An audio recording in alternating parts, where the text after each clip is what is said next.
This is a meeting of the Historic Resources Commission of the City of Albany. We're conducting a public hearing and workshop this evening. If there are questions that arise when the time is appropriate to provide input, we just request that the either from our Facebook participants and participants here live, that the comment be kept to the matter at hand that's under the purview of the HRC, and that try and keep it to 3 minutes in duration in the interest of time. My name is John Myers. I'm the chair of the commission. In attendance this evening, we have Adriano De Leon from the Corporation Counsel's office assisting us. We have Commissioner Hacker, Commissioner Garrity, Commissioner McEnany, Commissioner Kaplan, and Commissioner Pinckney. And Aaron Glennon from the planning office represents the commission as well. Again, we have a number of items on the agenda, so we want to get into this meeting as quickly as possible. I do declare that we have a quorum present so that the public hearing portion of our agenda can proceed, and we can provide decisions based on our deliberations. So with that, I will declare the meeting ready to go. The first item as a public hearing matter is a return of 52nd Avenue in the South End, Groesbeckville Historic District, and this is represented by TAP and the Albany County Land Bank. And this is the 52nd Avenue restoration, rehabilitation as a residential structure. And I will just, Commissioner Myers, Pinckney, and Kaplan did make a site visit. And Hacker. Sorry, last month, at the end of May, to provide some information as well as to help better make a decision at this evening's meeting. I think conducting the site visit helped clarify some of the items and provide some input to detailing the decisions that were addressed in the field. So if someone would like to address the matter and bring us up to date. I'm happy to do so, thank you. Is this working? Is the green light Push on? the little bar and the green light goes Got on. it. There you go. Great. Good evening, Barb Nelson from TAP. I'm the architect of record for the project. When last here, the commission identified a number of discrepancies in our drawings. Those drawings have been revised so that the brick patterns match the existing, and then window locations and configurations are more accurate. We appreciate you visiting the site to take a look at the conditions. A couple things were noted about the front door. We wanted to adjust the door height and make it a storm door instead of an entry door. It is now set back into the opening so that it is not flush with the surface of the facade. We show you two alternatives there. The one on our right is a custom door, but it is as high as the door can be made. It's that 90 inches. And the one on the left is a standard 6/8 door. So that's you could make that selection, but we couldn't find a door that went any higher so that it might be able to align with the mountain on the right of the windows, mountain of the windows on the right. So we've addressed the door, I'm open to discussion on that. We've noted that the ghosts of the old cornice remain, and that's noted there. We noted that the marble base water table should not be repainted and not necessarily be scoured for removal, but simply be brushed so that any loose paint will be removed, and one can see that it was a marble material. We've noted masonry repairs, bricks falling, brick repair, brick repointing. We have changed the larger windows, main windows to 2/2, as they appear to, and we may actually, because the bids came in so high, we need to look more closely at actually restoring the existing windows. So one way or another, they will either be restored or replaced as 2/2.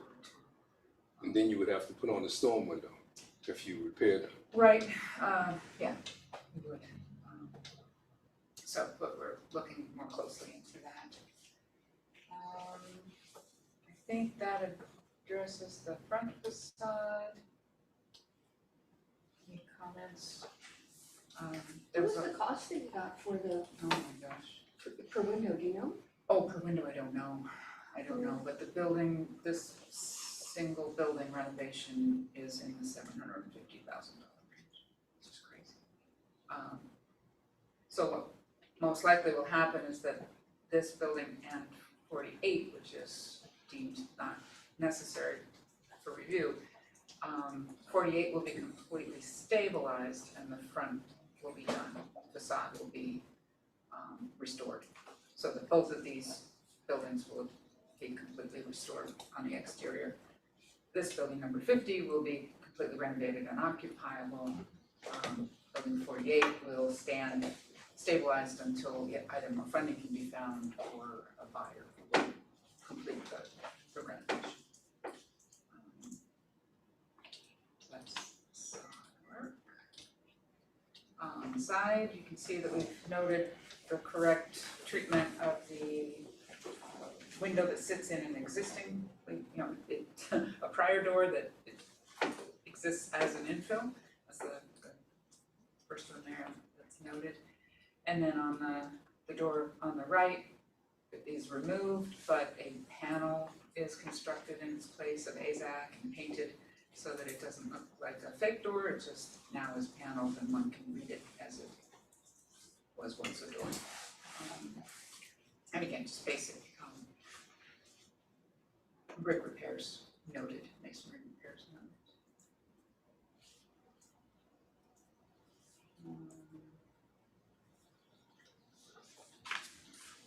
On the uppermost story, I hesitate to call it a story, it's an attic with windows, but we did not plan to replace those windows at all, either in the front or the side here, so those existing aluminum storm units will remain in place, and that is an unoccupied space. Will that brick infill to the left be recessed? That exists. Oh, that exists. Yeah, so we're just noting that existing, it Is is it an recessed? existing recessed, It is recessed? I believe. Slightly, if I remember correctly. Yeah, just And it's brick? It is. Yes, it is. Yeah. correct. Yeah, it is slightly recessed. There's a ghost of an opening. So we got that right. So I guess I really just need feedback on the height of the front storm door. Personally, I think it should be higher. It's, Higher than these two or higher again?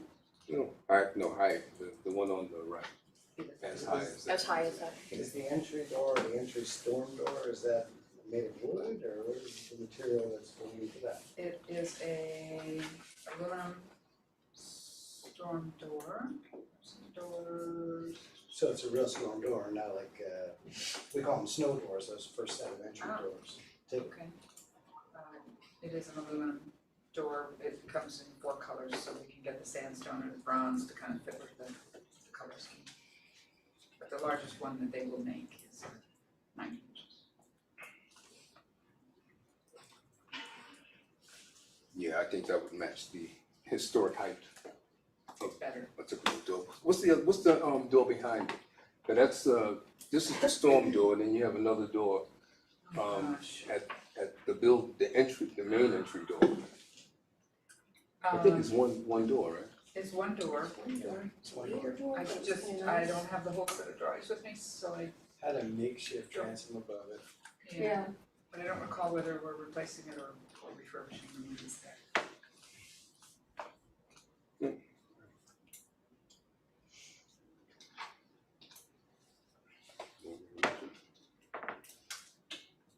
me? So I'll make a motion. Yes. Would you go back to the first of the two elevations, Yep. please? That we, are we in I'm sorry, are we in public hearing?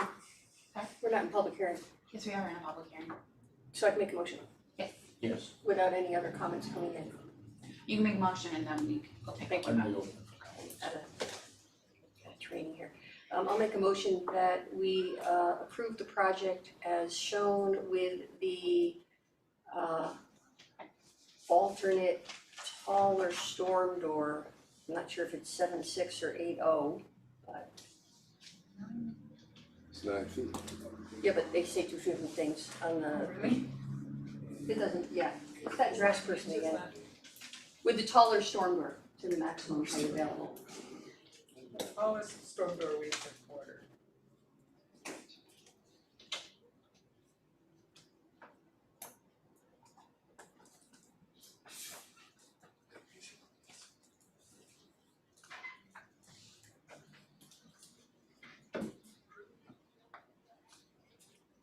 I think it's 7.6, if it's 90 inches is what you said. Yeah, so 80 inches would be a standard door.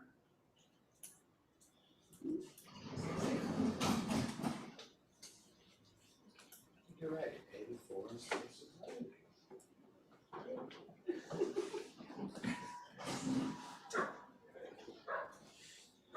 Would the transom be wood? Above the I believe it aluminum door? would, yes, I believe it would, because it'd be part of the frame door. And the door would be recessed behind the thickness of the brick. Yes, so it sits back to the opening. Oh, okay.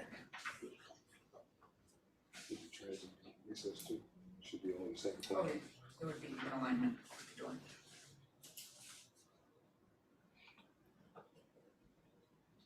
We have a motion, is there a second to that motion? Okay. Are there any comments from the assembled people here this evening or from the Facebook participants? Has anyone signed up? You didn't have anybody sign up, let me just double check. If someone's chatting, a thumbs up. I don't.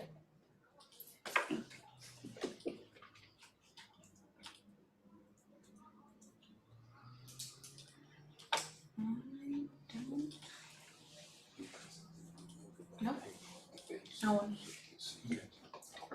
I would also suggest that because there is some question as to the windows, whether they're gonna be retained or replaced, that the applicant, once the determination has been made, that you provide that information to Aaron, so that, for the record.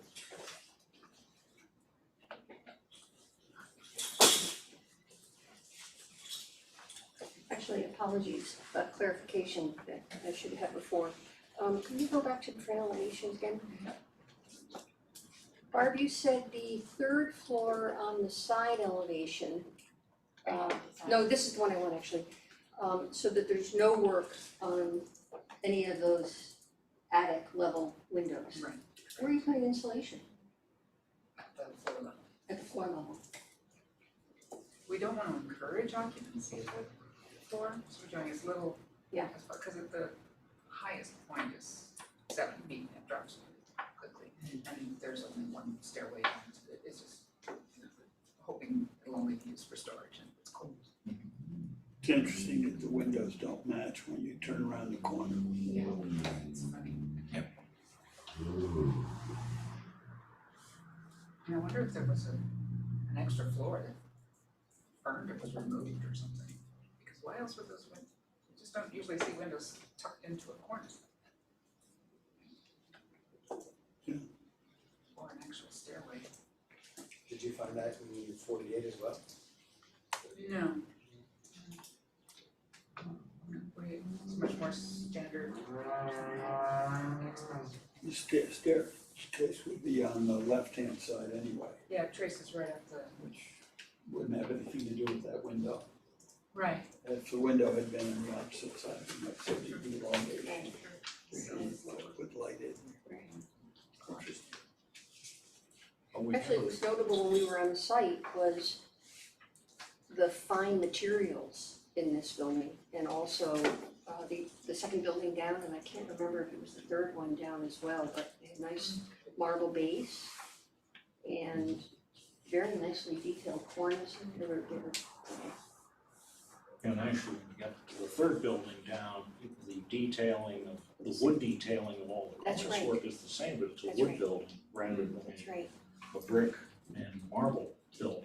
So interesting drawing. interesting composition on that block, it's quite handsome. We're delighted that you're taking the steps to restore this building and really anchoring the corner and stabilizing the front elevation of the neighboring building. All that said, we have a motion and a second. I would call it to a vote. All those in favor of the motion? Aye. Opposed? Okay, the motion is carried. We look forward to further discoveries on this building. Thank you very much. Thank you.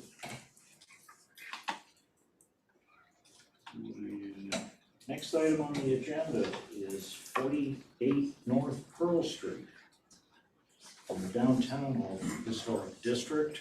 And this is one that we saw a number of years ago. And it is adding a two-story top to the, I believe it was the old Flaws building when it was originally constructed. It was, yeah. This did come before the commission, in May 2017, right before the, USDO was adopted. So this was reviewed under the old zoning code. It's coming back to the commission, because the approvals had expired. And there were some modifications made to the proposal from the approved 2017 plan. Dan, if you wanna. That's correct.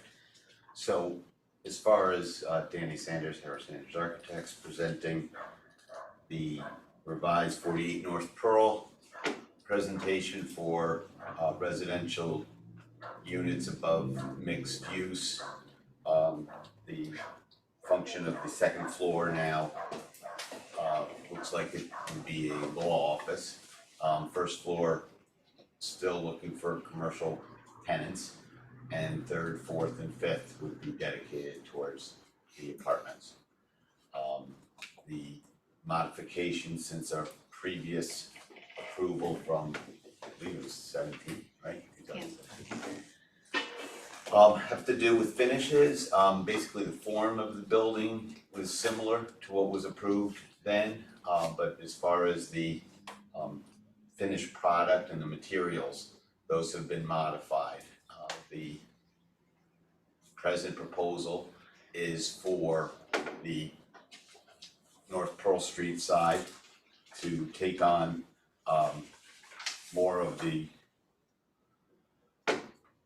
coloring and of the existing stone in the lower levels, and then matching it on the upper level additions with same material that you'll see along Pine Chapel, which is an EIFS exterior insulation finish system. The color for the facade on Pearl will match the existing stone below, and we've just accentuated that with a center section with like a Juliet window and configuration in the middle, which was a modification from our approved version from 2017. Again, set back just slightly from the existing facade, and the window configuration of the existing windows will remain and be repaired on the lower levels. And obviously with the upper two levels being new construction, we're still looking at a Anderson 400 window series and more of a hopper lower level section. The EFIS system we talked about, and then as we turn the corner and go to the rear, there's a modification from our past approval, but maintaining as much of the brick on the lower three levels along Pine as feasible. And the reason I say that is to make it work within apartment level requirements and design in terms of heights above finished floor for the sill, and just working with the same sort of configuration that is on the Pearl Street side, and in some respects significantly different than the ribbon windows and the transom style windows of the existing building that you see at the top. So those were obviously for office use, and the entire building, I don't know if that's known or not, but it was an addition in the towards the west side, which is on where there was a joint in the wall, and the warehouse space on the eastern section. But the brick does match almost exactly. There's a slight modification from the existing or the older section. But anyway, the facade itself would be infilled with the same brick that would be removed as part of the reconfiguration of the window, and then keeping it a very consistent design for the 4 levels of glazing on the facade. So that's a modification. Again, we don't need to go back, I guess, to 2017, but that's a slight modification from what was approved back at that point. And then the color scheme, we can talk about all night if we would like, but I would rather not if we didn't have to. No, honestly, sorry. In terms of the upper level, there was some suggestion that it would be more of a contrast color to the brick that's below. But as far as the actual salmon or the color finish, we can finalize that with staff. But it was suggested that we work with a contrasting color, and again, that could be discussed, but it's still an EFIS finish with the Anderson windows turning the corner and going down Pine. And then finally along Chapel, that rhythm and set of materials would be continued on the back. From 6 years ago already, the modification for I do have the other drawings, I don't know if that's necessary at all, Aaron, to see, but. I'd like to see it. Thank you.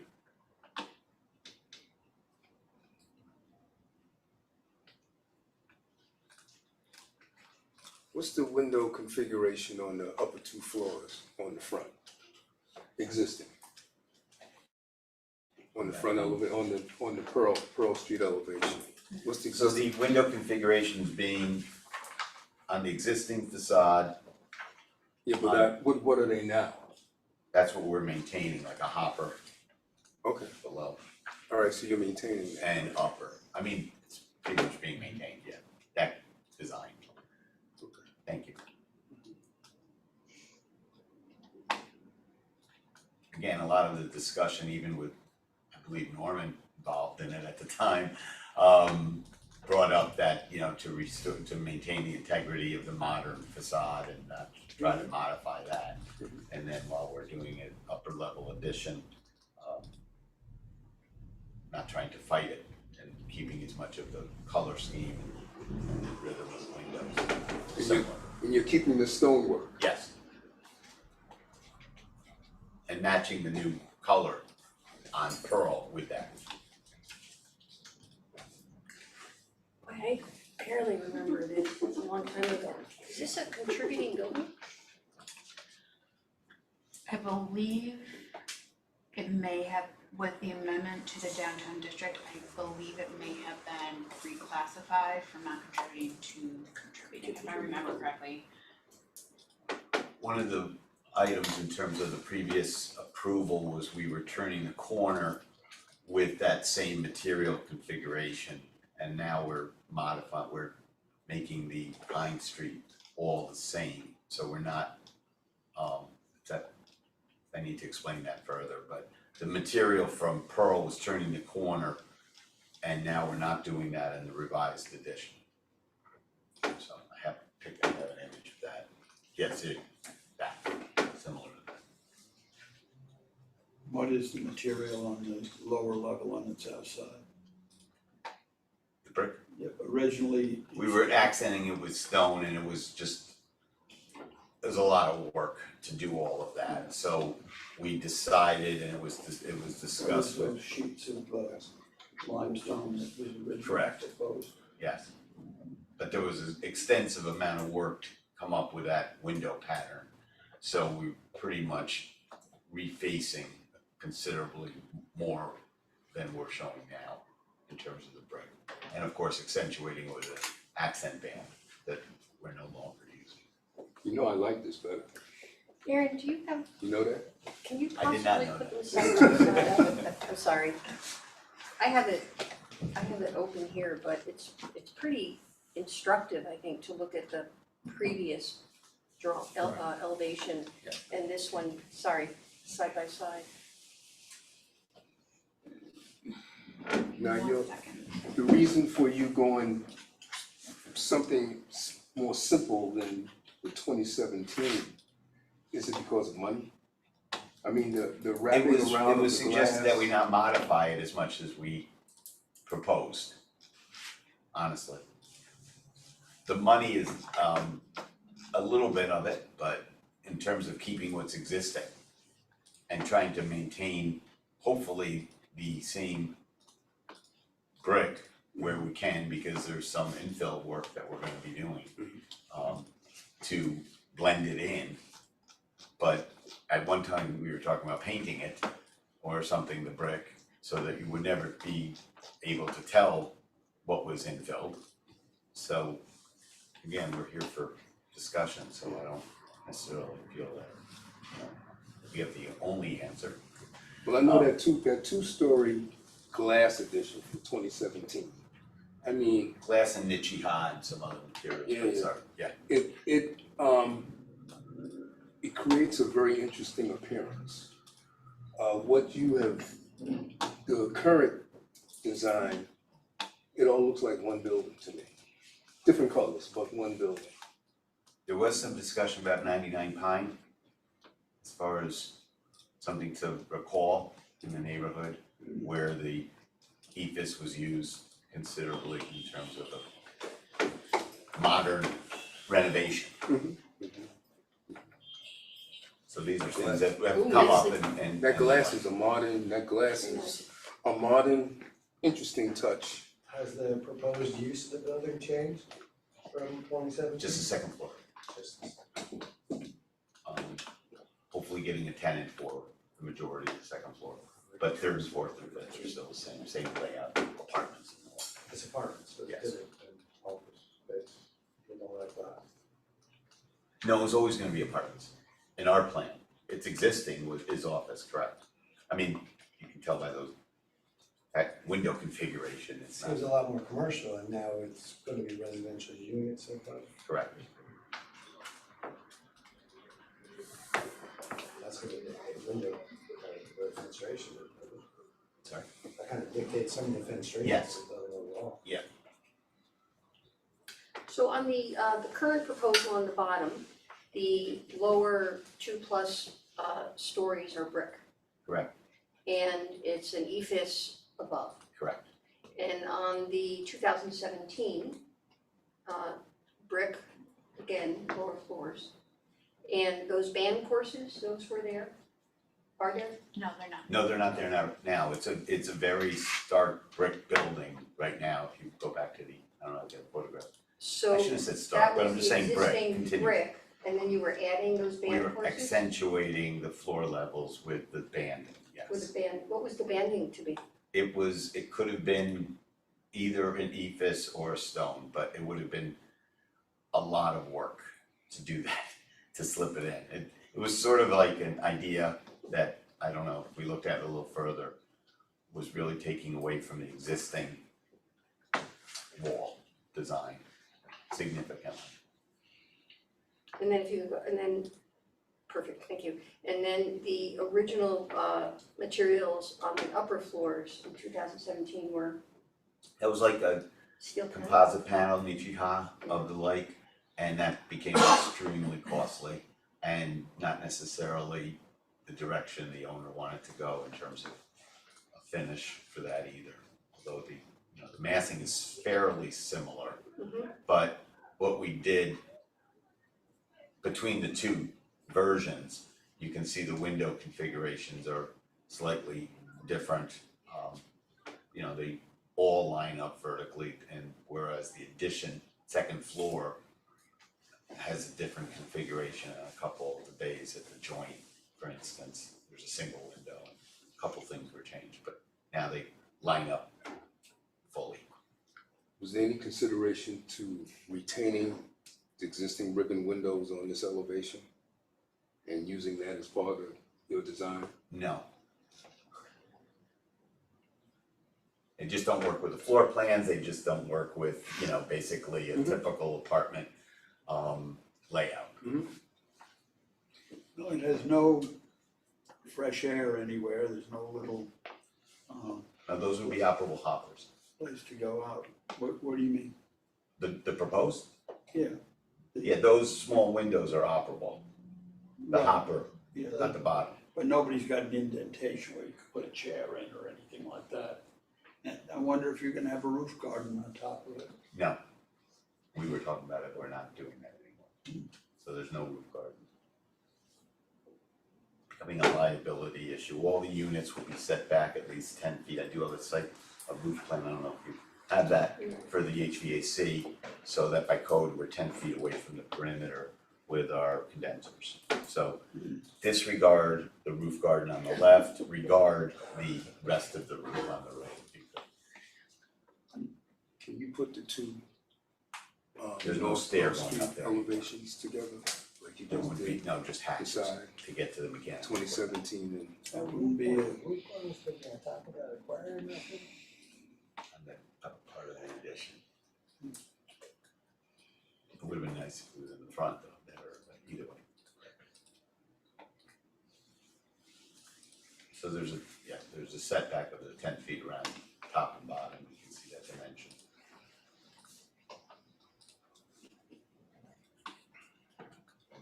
But the parapet should pretty much cover that, is this, you won't see it from the street. are these market rate or are they luxury or? I would call them market rate, I mean, we have the floor plans, they're not overly large, it's the same. I think it's typical square foot, but it's market rate. from an architectural point of view, in my opinion, that glass one is the better of the two designs. I will say that the 2017 proposal is not under review tonight, it is just the current proposal that's in the packet Mhm. for the new Mhm. design work. Yeah, I just wanna see them together. Cause I know we approved 2017. Right. And what Dan is presenting now is totally different. Correct. What's the date of the amendment to the district? It was last summer? Yeah, so post 2017. Correct. So the context that we saw the project before, maybe this needs to be clarified. The context we saw the project before was as a non-contributing building to the district. And the context that we're seeing the project now is as a contributing building to the district. Is that accurate, do you think? Yeah, can I would have verify to verify to make sure. I believe that it was reclassified, but I would still need to go back and Okay. double check.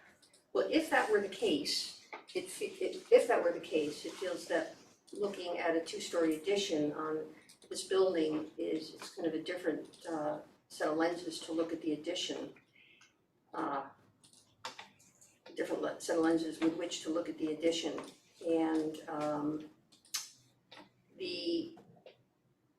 these are some of the largest scale and monumental part of downtown Albany, the buildings, and the current proposal does not feel that it makes a positive contribution. I'm sorry to use that word again because it has a particular context, but it doesn't feel to me to be a positive addition to the this group of buildings in this part of the city. And the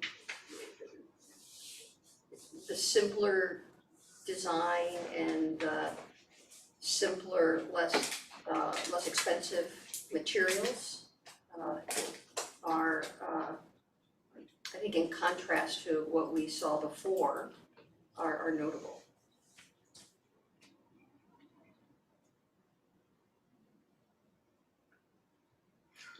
The rooftop addition, Dan, is and was and still is a major addition. I mean, it's almost the same size as the original building. And this is, nothing that's on a small street. This is a busy corner. And it's a lot.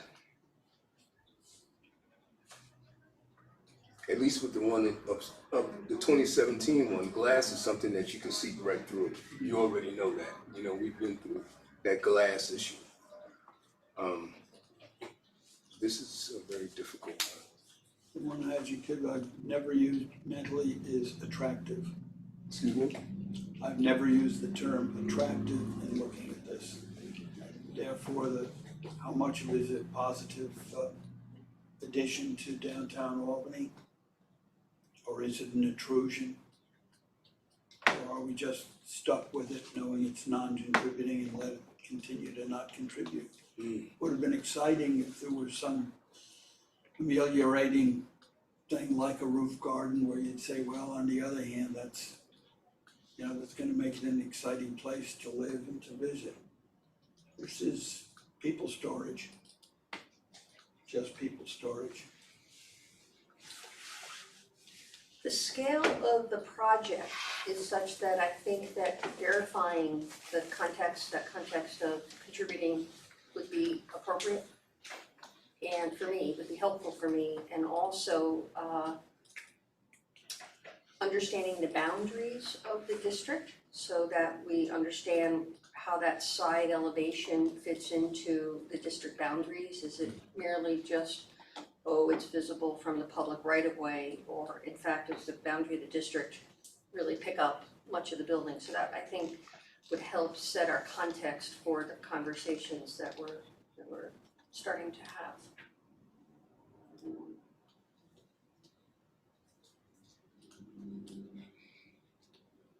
It would be nice to even have more of a setback. An addition is usually a setback from the front facade, and what you've created is a very shallow setback. Yeah, I'm talking 2 feet. This extension was based on the recommendation from 2017. Well, it's a different building then too. I like to Correct. recommend change my last statement from 2017 to more like a foot, 2 feet. Well, I think It in makes it look 2017, we did discuss setting it back from that front facade. And economically, it didn't work because it didn't meet the pro forma for the number of apartments or the size of the apartments. So that's when we talked about kind of glazing that front piece so that it was not as heavy an element on the building. Yeah, more translucent, And somewhat. more glazing did have an impact on reducing its mass. Now it's a pretty hefty addition on the roof of the building, and it's coming right out to the front elevation. And on the side, whether you there's- like the building or not, it is I think Norman had pointed out that it was a fairly significant addition and a mid-century modern element on Pearl Street as a contrast to the other historic buildings, but its scale and everything about it kind of fit in. It worked reasonably well. So what we're trying to do is find something that works equally well, but understanding that there's a larger volume at stake here that wants to be created, at least by the people who are willing to put money into the building. My harshness in talking about it doesn't deal with the front, but more the enormous side that originally was never to have seen the light of day and then eventually was changed when the city cut through Pine Street. Right. I mean, and that's a real big intrusion. Now, you can't accuse them, they put it in when it had a building next to it, Oh, yeah. you know? No, its context is quite different Yeah, I mean, than that's, it was. to me, that's the problem, is that one long block of, I wish there could be something that would make it a little bit interesting to look at, instead of just a people's storage or a warehouse. And, if there were a couple of indents into it for small, I noticed with a lot of the apartments that are being built in condos, not 100%, but some of them have a little place where you can get out on a porch that's recessed and not jutting out. A little balcony. Yeah, a little balcony, but an internal Yeah. type balcony, not the. So it was, it was reclassified from not contributing, February 2022. Does a motion need to be made this evening on this project? It is a public hearing, so there would need to be some sort of action. So the workshop happened in 2017, or? It wasn't even considered a workshop back then, was it? No. I'd like to make a site visit. I think that I think it'll be very, very helpful, given the scale of the addition, both on the front elevation and the side elevation, and that will be very helpful. I concur, that's a very good idea.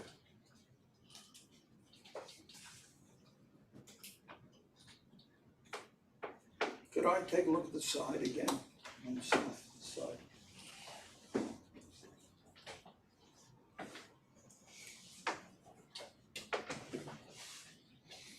I wonder if the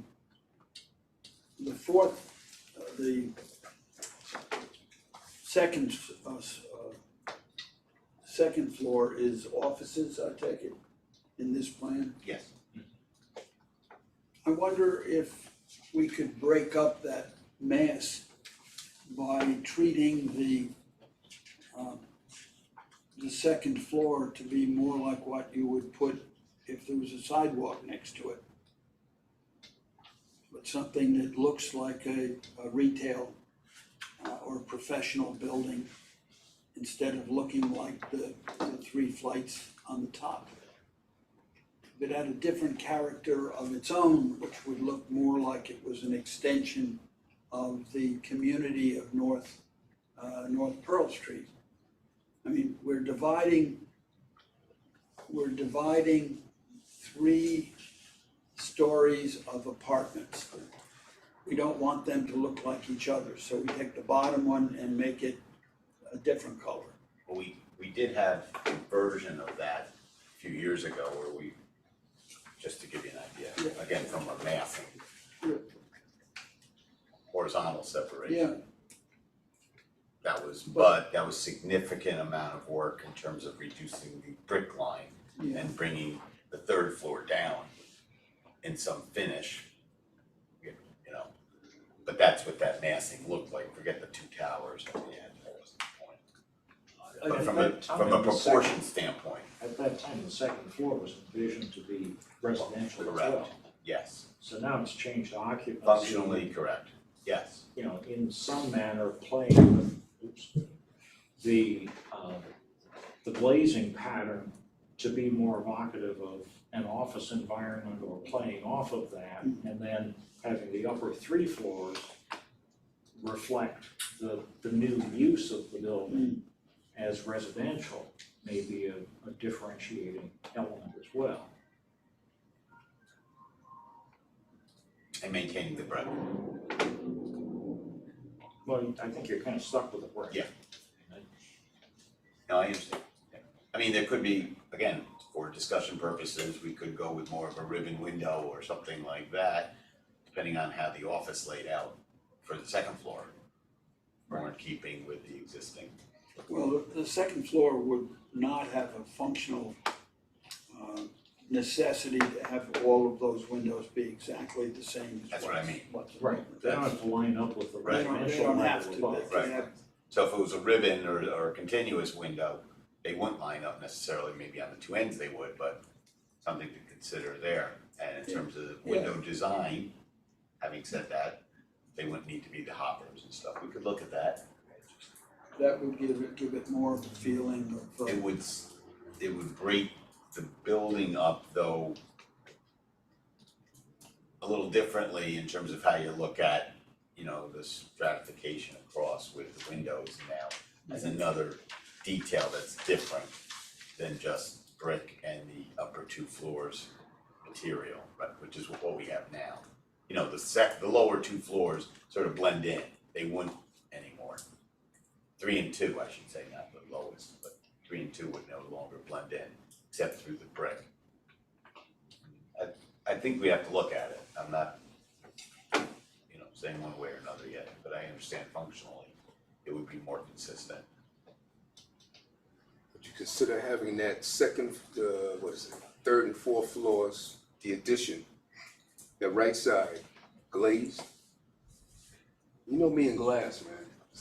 Glass is a very powerful element to me. yeah, It invokes something contemporary. You know, it's not trying to be historic. Yep. You know, that's why I liked the 2017 one. But that corner, those two floors, just where you have the three sets of windows, four areas of windows. If you can think about glazing that, wrapping it around somehow, like the 2017. It's this one. Yeah. Idea. Yeah, that idea. And it's not as large as the 2017. The 2017, the two-story addition is quite hefty compared to this two-story I don't think addition. it's the same height. About the same Yeah, height. I think it's the same. It's about the same height, the windows are taller now. On the second, third, on the fourth and fifth floor, slightly. All right. are you gonna change the first three floors? Other than just by putting new windows in? No. So it's essentially the same. Yes, Can that design, that classic mid-century, can it wrap around and continue to wrap around? Without. the only thing is it didn't do that before. I mean, again, we can talk about it from the second floor that like we're talking about, but not necessarily. You're talking about wrapping around the second and third floor now. Getting a feeling that it's the same building on each side instead of a different building altogether. And I'm just wondering if on the lower level, the it's a commercial level or retail level that can wrap around and at least to some extent, the next floor would have that look same. So adding windows on the first floor, is that what you're saying for the commercial? Yes, or glazing, Or glazing windows? well. And again, those are a lot of ideas that we could talk about, but that, we weren't really cutting more. I'm just wondering if it has a wraparound feeling that that's the corner. Right now, it's not, it doesn't have a corner, it has two. But that's arguable, Two sort of, because it's not like that now, and then we're imposing, it's certainly not like that now. That was our, you were so distinct. Well, It's that corner. definitely an infill building Right. previously. There was Yeah, right. nothing wrapped Yeah. in the building, even to the extent that the thickness of the facade material is the depth of the material. It doesn't even wrap the corner because No, of the stops. party Maybe wall. it should have had that when they decided to tear down the building next to it and put a street there. Nobody asked us then. It should have been- I think it's a tough design problem. Oh, yeah. It's a very tough extraordinarily design problem. Seven years of toughness here. Yeah, but I think it's. No, it just came back, honestly. We have gone through several iterations, Yeah. obviously, even to get to this, but our discussion tonight is helpful as much for the functional consistency that we could bring to the Pine Street. But I don't know from a material standpoint, other than more glazing, if we wanna mess with the first floor too much, because that's one thing I feel a little problematic, I would, yeah, what I'm because it's not like that hearing, now at all. what I'm hearing also is that the scale, the size of the length of this building, once it gets twice as tall, it becomes a very large entity in this area. And I think the positive response to the previous, the 2017 was, it felt like a well thought out articulation of material and choice and use of quality materials with a dedication to articulating windows and how things turned the corner. It was also an interesting side. So it's a separate issue of what about doubling the height of the building, but it was a pretty interesting design.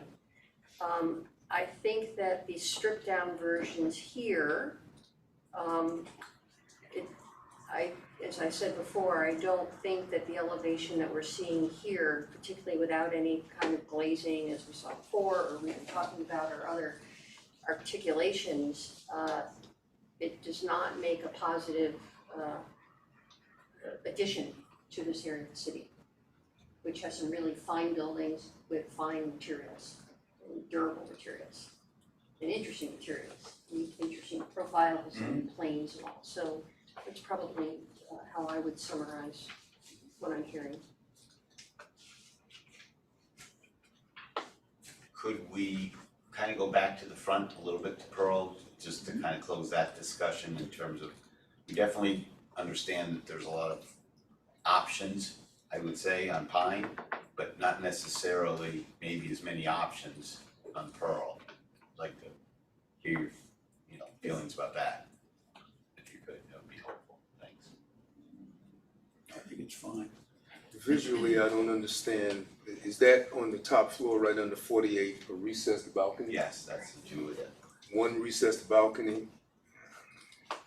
I don't know whether, it may add some design interest, because it's, how far back is it? How far The back is it? recess? Yeah. That's what I was looking for, probably about 2 feet, but let me just see. We have that And that's it, dimensioned. like deeper It is. recess. Ooh, okay.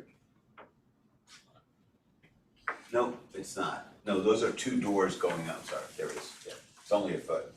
Yeah, It's only a foot.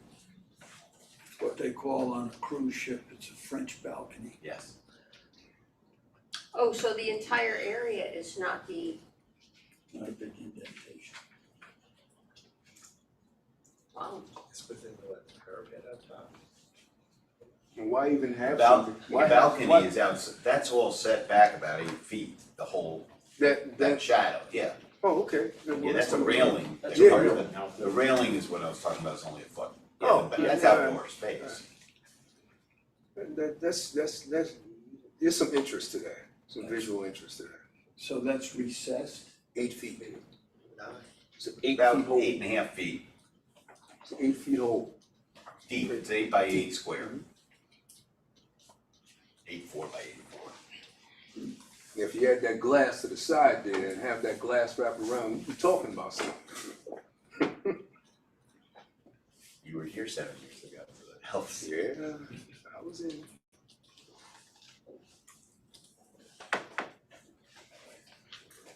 See, when you look at it like this, it's hard to realize that it's recessed.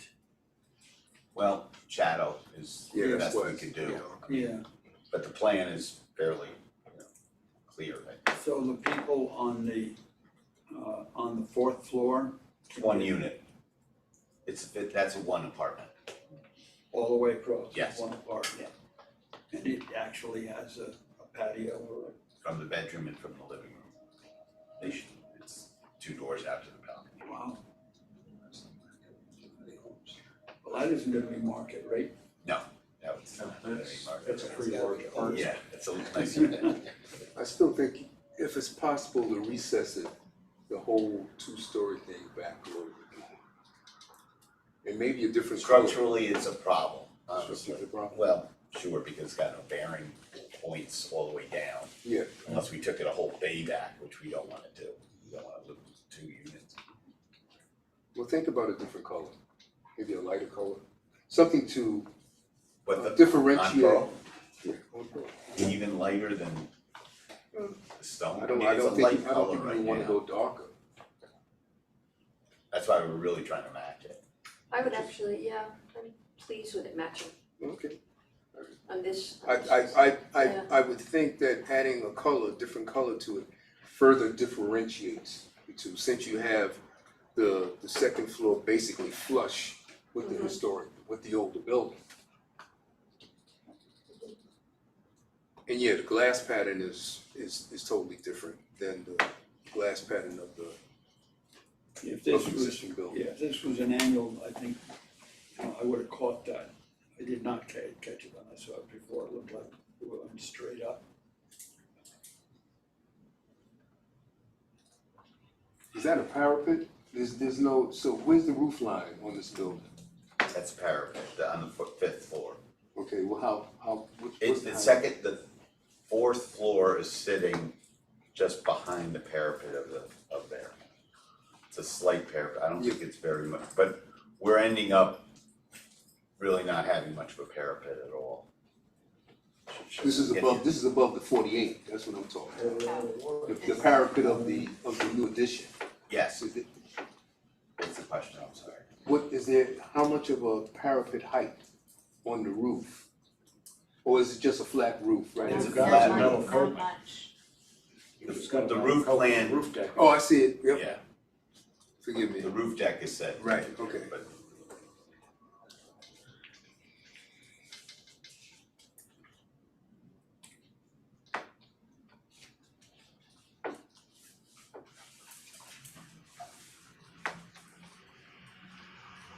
And that's ephes, that 2-story? yes, Which is probably a different texture than the stone. not necessarily. You can get ephes pretty smooth, I mean, as far as finish material, there's different. I think there's a whole lot of reasons why maybe a site visit would be important. and Yeah, I I was think just it's a good service all around. Can I see the side again? I'm sorry. It's okay.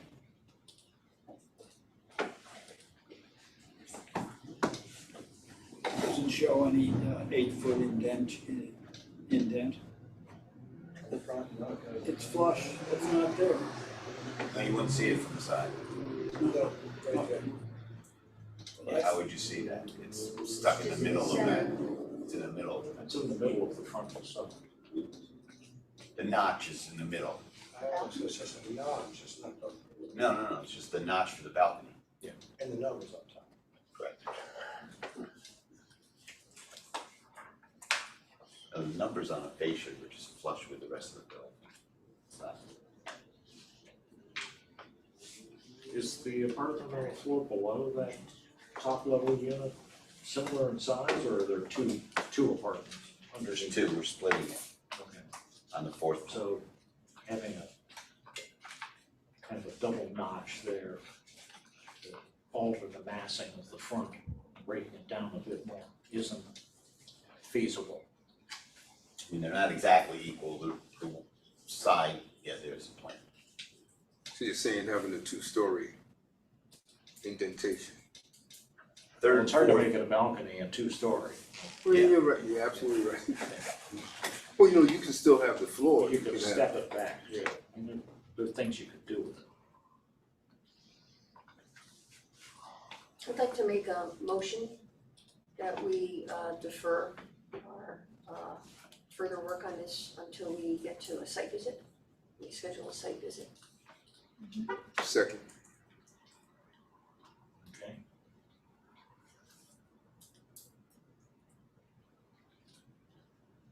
How does that fit with your timing and what you're trying to accomplish this year? make it 7.5 years. Sorry. No, I mean, we'll We're trying to be helpful. yeah, no, I appreciate that. I appreciate your input. No, we wanna make it work. It's important and, you know, and your input's important, so whatever my client says, he's not here to kick me under the table, so as soon as we can do it, we'll come back to you. Well, it's, you know, it has all the potential of being a very significant building Oh, absolutely. Yeah. on this street, and a very important street, so I mean, how it's dealt with and how we treat it is crucial to the integrity of the, you know, Pearl Street corridor, despite the fact the city blew Pine Street right through it. Where's the project relative to its financing and your CDs? CDs are pretty much done for the floor plans and mechanical and structural, so, you know, we are awaiting final historic review, so. But as I said, we're ready to go on it, or client's ready to go on it. This is also, it's going before the IDA, which is the Industrial Development Agency. Yeah, I wasn't sure when that was. I believe that there may have been a meeting, I think it's this week or next week, in part making a decision on the funding for this project. So they don't need our decision in They order to finalize? do, in a sense, they kind of need to know what has been approved by the HRC because it's within the historic district in order to kind of finalize what type of funding they'll be receiving. We have no questions regarding use. No, Only Yeah. appearance, it shouldn't. correct.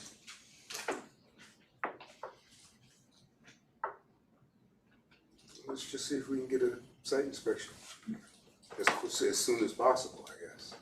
Yeah, I think to move this along, you know, have a discussion, site inspection, as soon as we can. Well, we have a motion and a second. Is there any other discussion? Any discussion from the floor? Kara? Historic Albany just wants to quickly comment that we're really excited to see something happen with this building that's been kind of underutilized on the Pearl Street side for a really long time. But we do very much appreciate the, I don't want to say intensity, but the conversation really about the design. It is a mid-century modern building, so while not as ornate as many of the other buildings on North Pearl, it is kind of a child of its time, and it's one of the few examples Albany has of mid-century modern, to the point that it was just added to the National Register as a contributing factor in the historic district. So we do very much appreciate the extra consideration taken, so that that style, while a bit more subdued than some of the other styles, is not kind of destroyed through adding such a big addition on it. So thank you. Thank you, Karen. I'll call it to a vote then. All those in favor of the motion? Aye. Opposed? Okay, the motion is carried. Danny, we look forward to Thank you. working Thanks with for you. your input. Yes. See you soon, of course. realizing his dream. Yes. Have a good night. Thank you.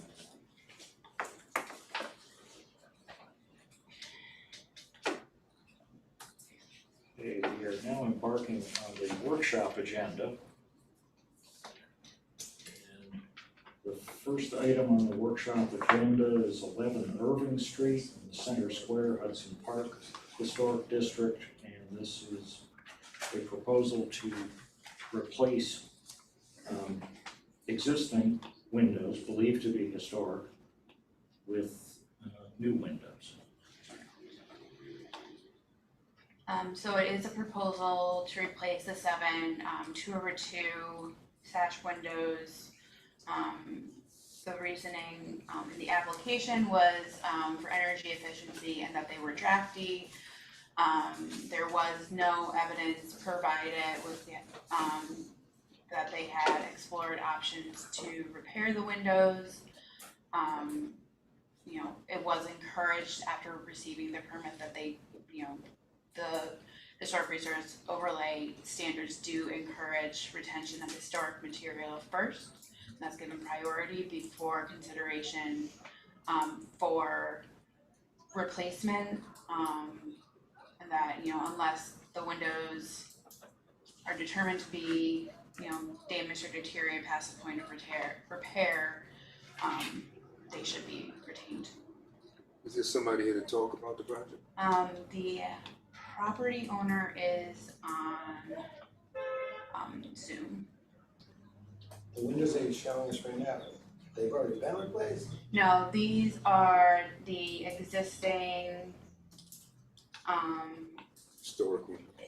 interior windows, and then the window contractor only provided three windows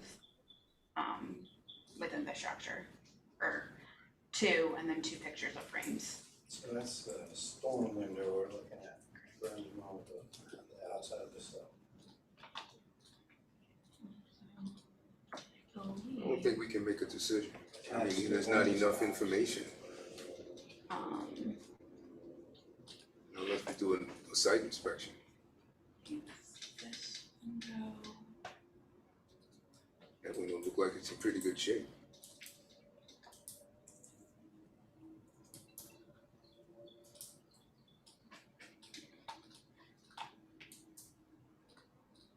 That look like it's been repaired already.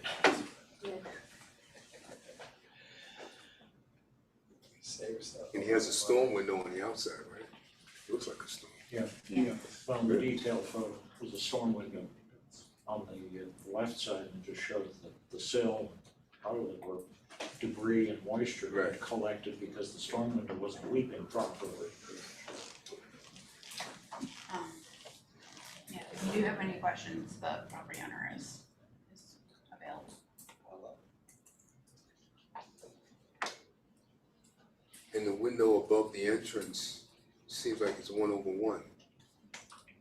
I think it might be, From the exterior, it looks like That's from the storm window, I think. Oh, it looks 1/1. Yeah, It's hard to tell. you don't see any Hotel. lines on that one. No, there isn't. Looks like a shade. The one in the middle has a, it's actually the 2 on the right too.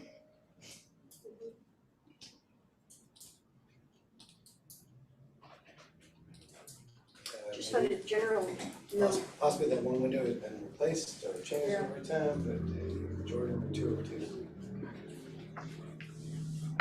windows are always hard for us, but I've just had some experiences with sealant failures in double glazed windows.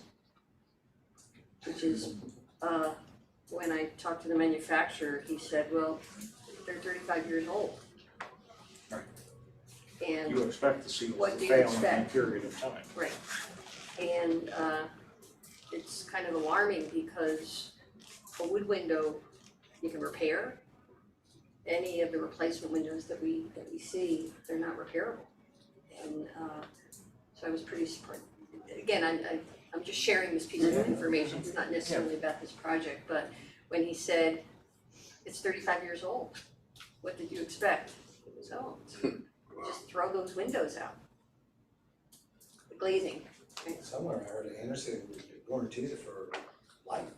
Yeah. Well, not really. Yeah. So do we have enough information on this? We just saw this? Well, this is here for workshop, so the commission will not take action this evening, but if there is additional information that you would like to have provided by the applicant or the property owner, this meeting is the meeting to request that information. Yeah, more photographs, or do you just wanna make a site inspection? Cause we've done window site inspections numerous times. Cause the photographs that are submitted clearly don't demonstrate that those windows need replacing. I mean, it's an odd question, but it was the window contractor pushing for the replacement.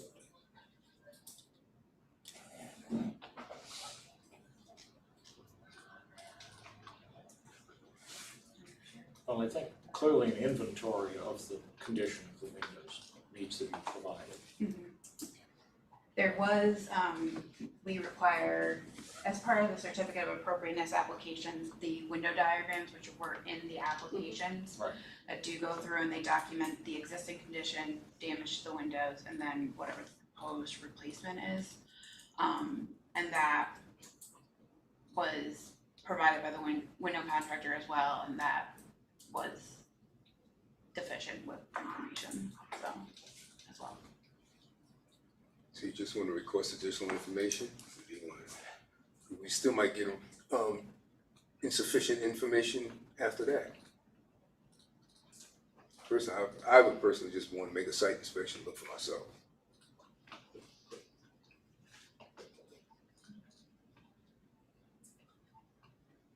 Any I other? think it's a lot of time and energy has been spent on Irving Street restoring buildings, so, the idea of taking every step necessary to retain existing historic fabric is certainly in the best interest of the district and this street, and that that's something that we certainly strongly encourage, and that we're certainly willing to perform a site inspection to come out and look. And if, it's been demonstrated that they are totally beyond any hope of repair, then that changes the equation.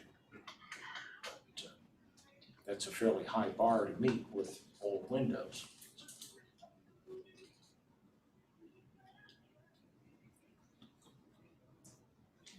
I'll make a motion that we, We're not, Oh. no, We no have a motion, motion. it's a workshop. more way to do? Okay. So it's like a recommendation. Yeah, well, it's more or less to say, what additional information is needed, if there's any recommendation that they, provide additional information or look at having them repaired or whatever the commission feels to make the application. They look repairable to me, the two photographs that I've seen of the two windows. And that doesn't warrant replacement. Yeah, I don't think the necessity to replace them has been demonstrated fully. And that until that demonstration has been made, our recommendation continues to, look into repair and stabilization of the windows, and we encourage installation of exterior storm windows to provide the weather sealing that one looks for in a window, and that also goes the extra measure of protecting the window when installed properly. Karen, do you still have a list that's made out of window restore, people who can undertake window restoration? Absolutely. So that'd be nice to share as well. And I can reach out and find out if they're open for a site visit. Thank you. Okay. Lee and I have looked at a lot of windows Yeah. over the years. Okay, number Can two, I ask a question? please. So will this all be sent to me in communication regarding what you're looking for? Yes. Okay, and does the commission take into account other buildings on the street that have had their windows replaced? Like my neighbor, as you can see, they have vinyl windows. We generally look at buildings individually as to what the condition of the historic material is for your specific building. You know, the windows in your neighboring building may have been replaced prior to either the adoption of the historic resource overlay or the designation of the building. It may have been made prior to this current commission even being in place.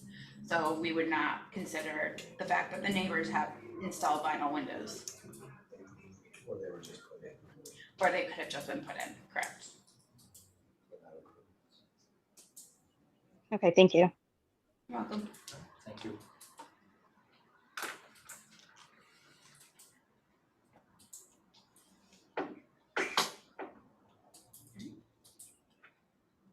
Having no further discussion, shall we move to the next item?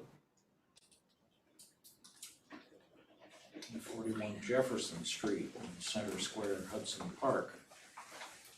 Again, discussion of 10 historic windows, or believed to be historic windows on the front and side elevations.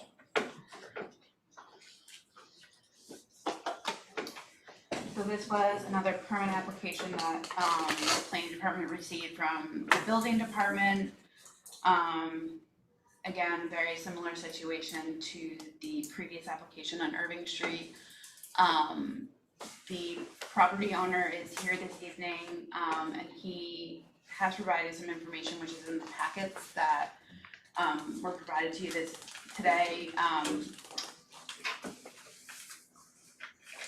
And he had restored the property in the 80s and has stated that the windows had previously been repaired,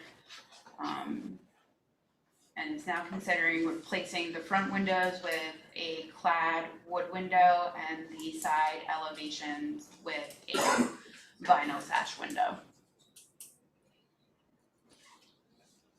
Do we consider the side windows under our jurisdiction? Yes, so this property, let me see if I have another photo. The side elevation is fully visible from Jefferson Street. There's two side-by-side parking lots, one for this building and one for 149 Jefferson. So the way that the code reads is that windows are vinyl is strictly prohibited for front elevations and side elevations that are visible from the public right of way. Were the buildings torn down or demolished or exposed these windows? I'm not sure.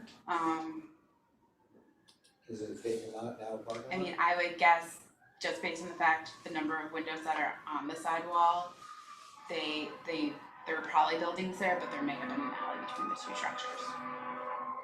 We should call a couple buildings, Elm and Jefferson, that were recently torn down. These lots, I think, have I been, mean, the last couple of years. yeah, It's been better. I know that there have been parking lots here probably for at least 15 years. Well, it doesn't mean it's so big. If you have any questions, again, the owner is here, so. The windows don't match. It's 6/6 and 2/2. No, they're 2/2. Yeah, these, I purchased this building in '83 off of the county for $5,000 and then proceeded to do a complete gut renovation. After that complete renovation, which included completely rebuilding the windows, taking them out, and I have pictures from the construction at that time. They were rebuilt weights put in and everything, but they're to the point now where they are just not rebuildable. I mean, the wood is worn in spots where it's very thin. You can see some of the structural failure along the sides of the supporting part of the window. And then actually I have some photographs I believe I submitted. It shows the sill inside is actually warped, so you can't even get a good seal on it from that standpoint. So I'm requesting at this point to use although there used to be a building next to there, and that was taken down in the probably late 80s at that time. I own the lot next door. But if a building was put up there, obviously it would block it at that point. The view of that is that, you know, if you look at other buildings, they've already had the vinyl on the front of theirs. This is just the side.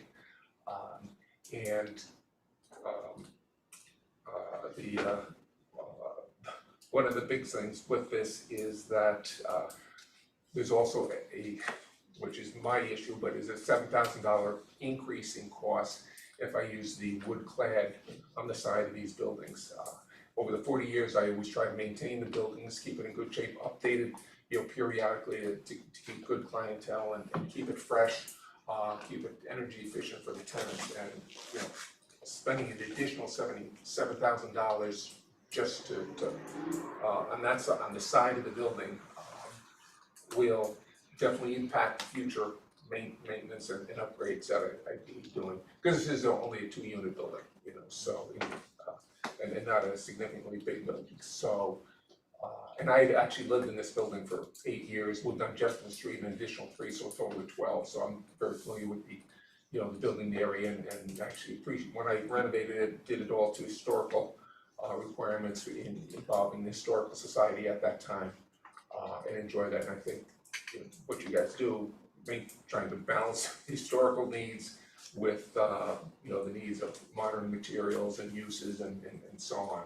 is a challenge, I know. But in this case, it would be a significant impact from that standpoint. And from the street, if you look at it, you would not see any historical difference from a vinyl window versus a vinyl window that's clad. And from the inside, since there was such a complete upgrade on the inside of the building, there wouldn't be, in my view, that there's not a historical impact on the inside of the building if it was vinyl also. So that's why I'm requesting the side building windows give me the vinyl. I fully support the front buildings being the wood with the clad on the outside, to meet those requirements. And then So we're not looking at 10 windows here. I'm sorry. We're not looking at a problem with 10 windows. That's right. It's just these side ones. We're just looking at the side window. Correct. Well, the front replacements would be historically appropriate, filling the whole opening, the Yeah. left opening. The way I'm reading this, is then allowing the side, give the side a pass, the windows need to be replaced, but in vinyl. And I would How old are these windows? these windows were completely rebuilt in 1984. What do you mean by Rebuilt? completely rebuilt? They were taken right out. They put all new guides in it and everything. Okay. The ones that required glass, they put new glass in it. So these were older windows, historic. Correct. windows Yeah, that we'll you- start in the front. That Yes. you repaired. Yes, You fully repaired. repaired, new weights So- inside, which several of them, the ropes have worn out. So now they need repair or They- replacement. Replacement completely, yes, and I do have again some additional photographs that show really how much of a gap from the inside there are. I think I also submitted something in writing too with the photograph.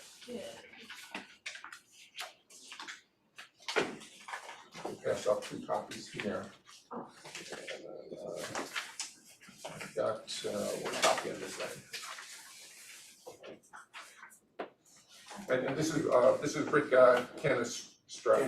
Canistra, thanks, from Home Depot Specialist on Windows that I'm working with, so that's why he's here. I do have a couple of things to say.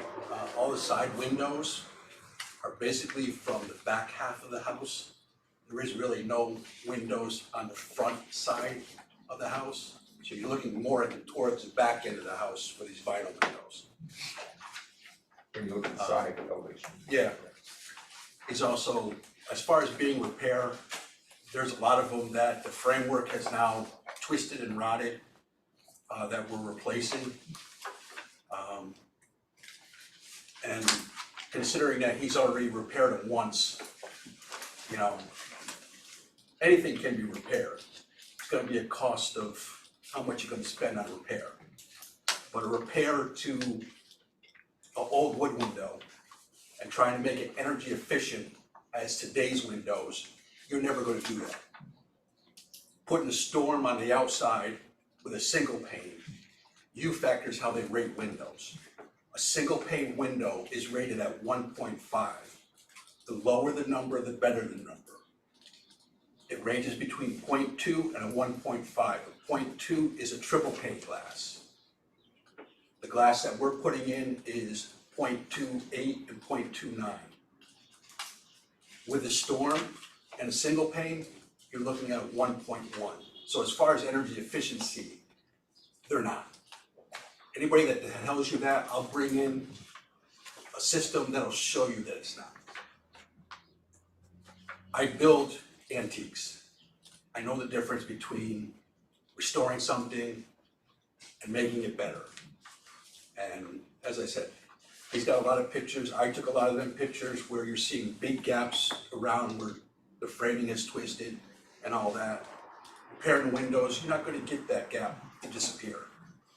He's got one framework that has just pulled apart, that we have to actually do some inner structure of that framework to get it correct. Why is that? Why did it come apart?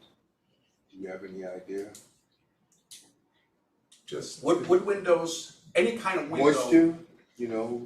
Could be moisture, could be water leaking in. You know, It could be the movement of the building too. it could be the movement of the building.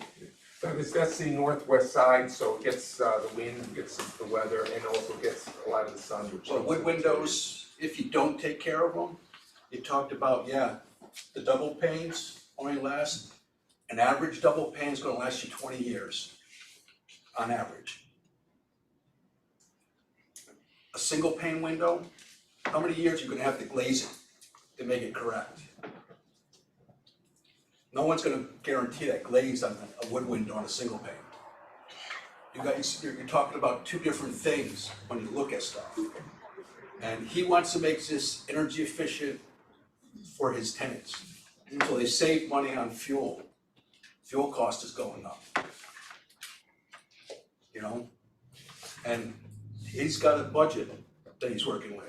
I mean, a big factor in the windows is how well are they installed into an old building in an unsquare opening. So there's a lot of things to consider in Yeah. this process.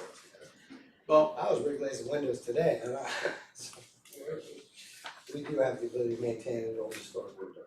We really do, but I don't see why, I'm off track with it. But it is about how well they put it, right? Right. yeah, you can buy the best window out there with the worst installer, and it's not gonna do anything good to you. You could have the worst window out there with the best installer and last you a lifetime. The other item that I was asked to be considered is if you look at the dividers within the windows range from no dividers, 1, 2, and 6.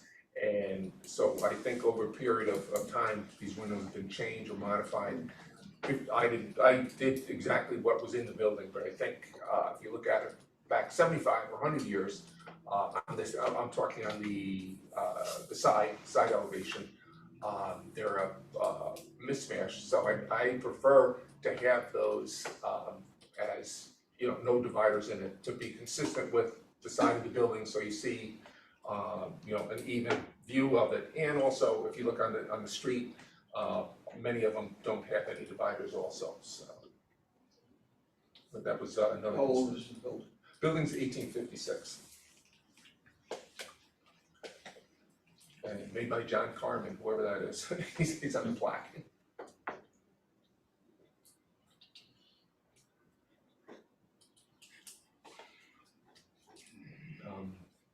I think But again, you know, from the historical standpoint, not seeing, an impact on the side view of it with vinyl, versus the wood clad vinyl. And what value that would add internally or externally to the historical value of it. Yeah, these are bathroom windows here, and they're actually a swing type of bathroom. That's the way the house, when I got it, was, so I just rebuilt those, but I don't know if I haven't seen any of those type of windows on the street.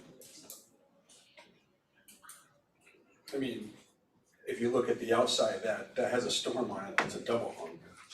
So you can't even see the swing inside.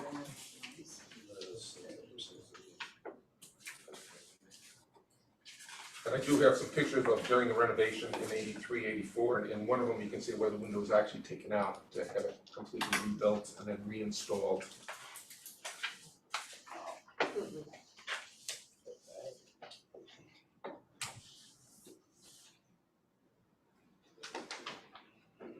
And that's an original 1/1, not 2, Yeah, I'm not sure that would, yeah, it looks like a. It looks like a 2/2. 2/2. Is that you? That's my brother.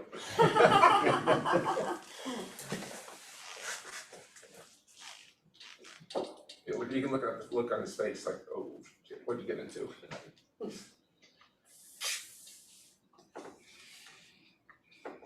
Well, it seems as if, following the last project that we saw, that we should go take a look at these windows as well. I propose that. They're just around the corners. We'll do the same. Yeah. Any additional information you would like to see? He's given us a whole bunch of photographs, I think the only thing now is just to go and see it.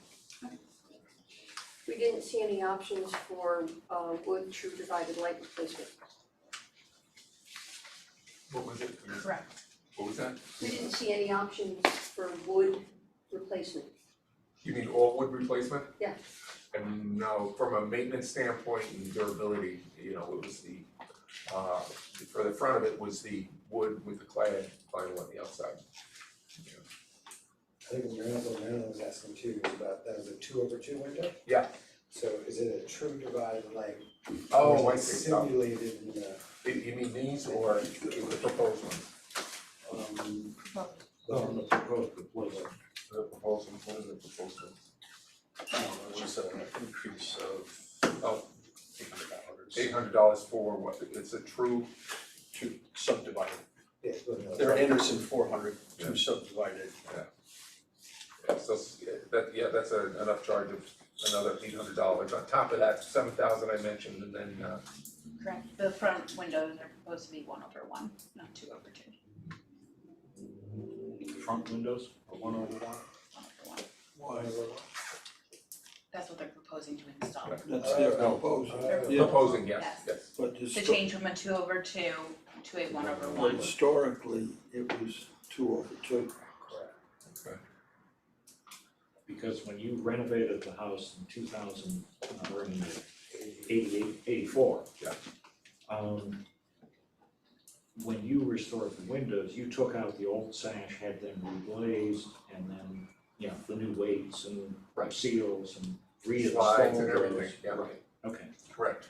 So that is, for all intents and purposes, that 2/2 is It's historical. basically, it's the original window, it's historically correct for that Right. building. The others on the side, I'm not sure, because that's a big smash of none, 1, and 6, so. Right. That I would make the case that those aren't, and again, that was when I got the building, that's how it was. Well, I think there are two things we want to look at. One is the visibility of the side, as well as the condition of the windows themselves. And that will inform our further conversations about the type of proposed replacement windows. Right. And the light configuration and the simulated divided light or whatever that was proposed. Generally, if we were to recommend replacement, we would recommend replacement in the same mutton profile. So 2/2. Even though If what you have now is 2/2 on the front, Yes, then we would recommend 2/2 on the front. right, okay, You know, that's one thing that sure. you should Okay. think about. Yeah, now how about on the side where it's none, 1, and 6? We have to look at it, Okay. you know, maybe Yeah. 1/1. You know, Yeah. if it's, I don't know how visible the side is, I mean, it's extremely visible.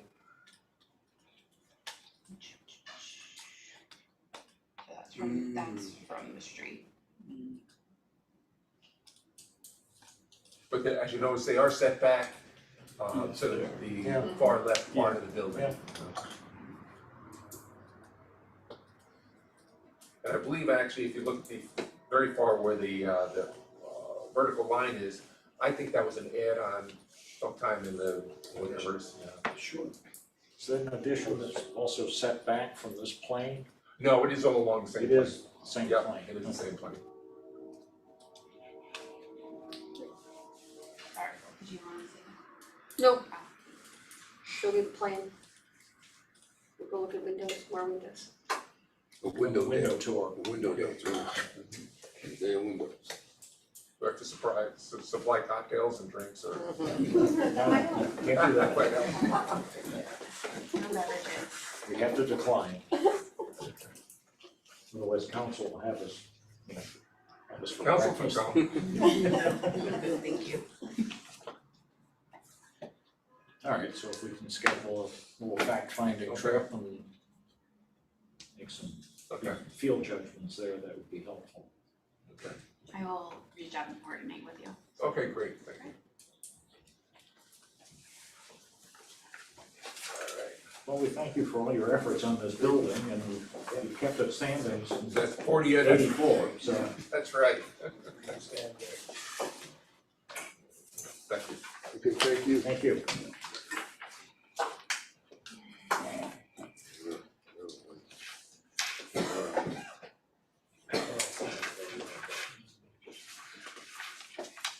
We are now up to 155 Chestnut Street. Chestnut. Ah, there it is. This is another proposal for 5 windows on the front elevation. It appears based on the photos that the applicant provided that the top 3 windows are non-original replacements, but the first floor windows are historic 6/6 sash windows. The applicant is proposing to replace the windows with Fibrex 1/1 double hung sash windows. Again, they were informed, that the code would require that the new windows would match the historic configuration of the 6/6 window, but they wished to proceed with the application for a 1/1. What was the original configuration? Well, it appears that it was 6/6. Let me pull up the interior photos. Give me A lot 1 of second. books, a lot of, So 6/6. That's all on the first one. These are the first floor windows, and then the second floor windows appear to have been replaced at a later date, with vinyl 6/6, but with the, the grill between the glass. So they probably, second floor are probably replacements of historic 6/6 windows. Correct. Well, in any case, the windows should go back 6/6 and not 1/1. And either the 2 windows on the first floor should be repaired. If, another site inspection? I have a question, we haven't had so many windows at this scale in quite a while that I remember. But if we, when we are looking at a project of the residential scale, and for those projects that we get, we say, we understand, we agree that these are beyond repair, so I'm only on that scenario. And then when we're talking about replacement, so we're on that path of beyond repair and then we're in replacement. So we could do a wood replacement, one over, single light, or single glazed with a store window. We could do a wood replacement with a true divided light. And we have a conflict because the muttons will get a little bit heavy on smaller windows. We could do a wood window with a simulated, I don't think you usually see simulated divided lights on wood, but, so there's a few options there on wood. Forget the grills, The we don't do aluminum grills. clad, The aluminum clad, you usually can do a simulated divided Right. light, I Right. think yes, some yes, manufacturers That's right. do for just full wood replacements as Yes. well, but it depends. so so those are some of the options in wood. Mhm. And then when we get to the aluminum, there's clad, there's full aluminum, there's again, we don't do grills. You don't do flat grills or between the glass flat grills. So then we've got true divided light, or probably more common is simulated divided light. And Usually and these, the architectural series windows that have the desiccant chamber between yes, the glass Yeah, panes as well. and multiple options for mutton profiles and things Yes. like that. so we wrote that down a long time ago, didn't we? We did, As a guide or started to be a guide or, I'd like to see that, one piece of paper with 6 options. I know that, I believe, it must have been 2018, we were still down in City Hall holding meetings at the time, and I think there was a motion that yeah, to, like an windows. aluminum clad window with a true divided light or simulated divided light that, with the condition that they fully fill the opening, match the existing inside, match the daylight opening, Right. profile as closely as possible. When determined that the window, if it's a historic window, that window cannot be repaired. If it's a replacement window, then there was consideration that, replacing a replacement with a replacement window, as long as it either meets that configuration or meets right, the historic configuration based on pictorial evidence. Right. Then that would be a staff review. boy, good memory. So Chris, I have a question for you, is on a window such as this, where we're going, where we get a proposed replacement, and just, we're not talking about the replacements usually being sash only. The replacements are usually the sash and a frame. Right. And so what level of work would be typical on a window such as this at the so we've got sash pockets where the weights are, they're going to be eliminated. Yeah. On a replacement, Sure. and then we've got a new frame going onto the jamb, typically just attached to the jambs. Yes, so when you're measuring for that, to retain the existing opening, you're measuring, tip to tip in that corner. From each corner to corner, and give it a cross angle. Right. You wanna fit that entire opening. If you wanna fill the entire opening. And snow you, and not overly snow, but snow. Right. So we've kind of paid attention to daylight opening, sometimes we've asked for that. But that's to some degree, You do lose a little. You do lose a little. that's my, Yeah. that's my question. Yeah, particularly the historic ones, because those were, fairly modest profiles. Yeah. I mean, what I've found with the applications that come in, that there can be a very large, difference in the size, but for the most part, I mean, it is close, but as Chris said, like, you do lose a little bit of the daylight opening. And average about 1.5 inches, 3/4. Lose On the top total. end, on the top and bottom. we'll return to a fuller discussion about that and refresh all of our memories of all the options. Can we make another site inspection? Is there anyone present or to speak to this I can proposal? speak on it, I'm design consultant for Home Depot, for Mr. Kumadin. Mr. Kumadin, I guess he didn't come on the Zoom call. I don't know. Yeah. He was provided with the information, but he hasn't signed on, so.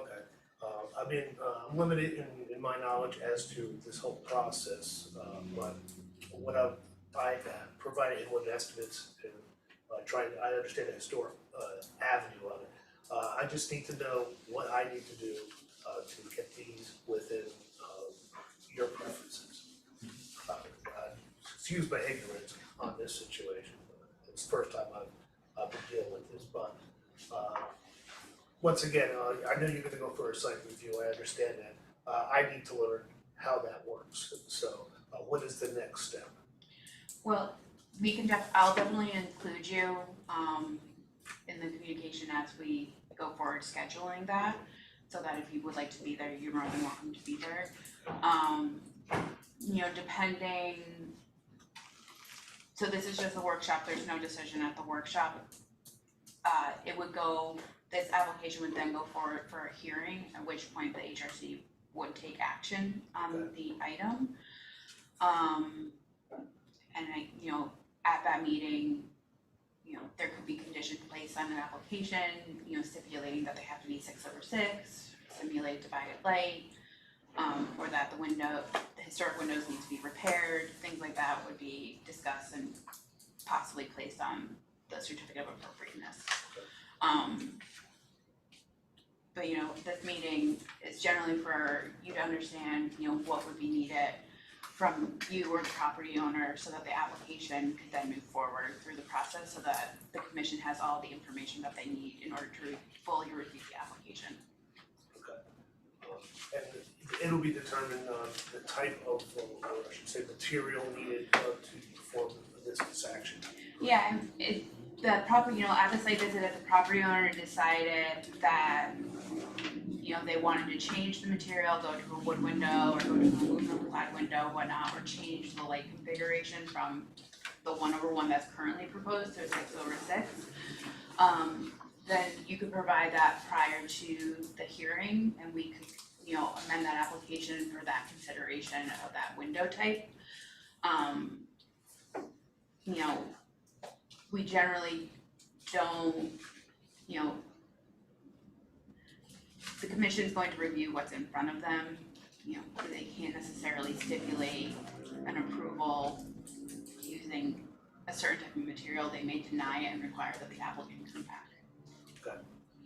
Have you seen these windows up front? Yes, I have. Okay. What's your opinion of these windows? They definitely need replacement, they're deteriorating. Customer came to me for quoting replacement windows. Knowing limited to what is needed with the HRC. I was under the impression of what I was told, it was more of a material issue with replacement windows, of whether it would be in wood, whether it would be in vinyl, or whether it would be aluminum clad, or whichever. That was the interpretation that I was told. Mm-hmm. That's how I interpreted it. But now, obviously we have to go further, you have to deem whether or not they can be repaired or not, I understand it. And as much information as it can be forwarded to me would be best. Does Home Depot still sell like the wooden jello windows? We don't. They're pretty decent. The store sells gel wind. All wood. As far as we're exterior install, we only sell Anderson, Simonton, and Plyjohn. And keep in mind, they're custom made. Yeah. Okay, so that Custom size. factors into fitting these openings of some of the older windows. I think he's looking at more, he priced out the Anderson 100 series, which is it's Anderson's calling to their vinyl window series, but it's made from vinyl and wood put together. And as far as divided light, they do have a simulated, true divided light for the 100 series also. You know, so I mean, it really doesn't look any different, that much different than the 400 series, except for it's a single hung window also. So the difference is the 400's a true double hung and the 100 is a single hung? And also Yeah, the Anderson material- has, what Anderson does is, Anderson by Renewal by Anderson, Yeah. they can get a double hung into 100 series. Anderson won't sell that series to anybody else, they just want them single hung. And then when you jump up, the next series up would be the 200 series, but the 200 series are not custom made. You have to get the size that they make and that's it. So now you're changing your opening size. So then you jump to the 400 series, which is their true long-lasting wood window, which really, that window is cladded on the outside with vinyl and Fibrex material. Part of that window of the sill is made from Fibrex. You really can't tell the difference. Then you go up to their Woodwright series, which they start to get now architecturally designed, more options in that. So back to what you said about the 100? You Yep. said that was wood and vinyl? It's a mixture of wood, Is it a composite? it's a It's composite. composite, right? Yeah, it's a composite window. It's made, and it's also made from partially recycled materials also. Their leftovers from their other departments, they bring that back in and use it over partially on that window. Oh, thank you for the primer there. That's great. It is a composite and it, you know, it is a very strong material. It's twice as strong as vinyl. So it's something that's gonna last, it's gonna be very durable down the road. And, you know, exterior color options, you know, we have more options with Anderson windows than many other vinyl products in that capacity. I guess another simple way, in our historic districts, we're trying to maintain that existing fabric, that character, those windows, you know, 6/6s or 2/2s or 1/1. Yeah, I understand that aspect. That shouldn't be an issue to accommodate. No, we want to keep the original windows where we can. Yeah, no, I see Okay, that, yeah. I do see it. And that was, once again, that's precedent, that's why the site inspection is to determine whether or not they need to. Yeah, thank you. I understand. Okay. Just giving you a little bit of info on, Yeah, that was great. Thank you. but I guess I'm just gonna have to wait and see, if you guys would allow me to replace them as opposed to refinish them, so. But thank you. Thank you. Thank you. Thank you, it's helpful, thank you.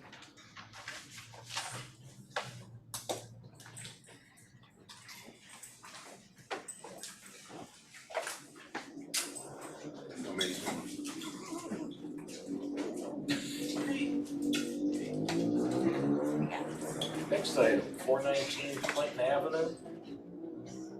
The Clinton Avenue, North Pearl Street, Clinton Square Historic District. And this is a discussion of the historic slate roof and its condition and replacement. So,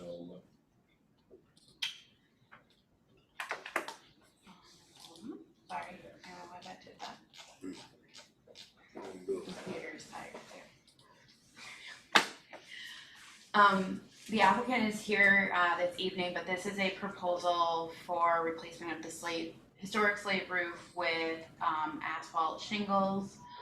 The applicant stated that, you know, there are numerous holes and points for water infiltration on the roof, and that the replacement with asphalt shingles was a more cost-effective replacement option for the congregation that worships out of this church. You know, and we did have a discussion about repair versus replacement again. So this is under consideration. Will be coming for consideration, Didn't you for, just say Clinton? yes, 419 Clinton. See what it says on top? Yeah, I was confused too. Sorry, yes.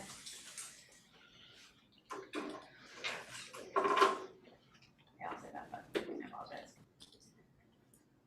So, they have provided numerous photos of the existing condition. So I guess if you have additional questions. It's on the corner of Lexington. Correct, yeah, Okay. it's the old, Methodist. They got some major issues other than the roof. They got a lot of masonry issues too. Yeah. Yep. That's probably where a lot of their problems are stemming from, the masonry, and maybe not the roof. No, I take that back. There's some roof issues there.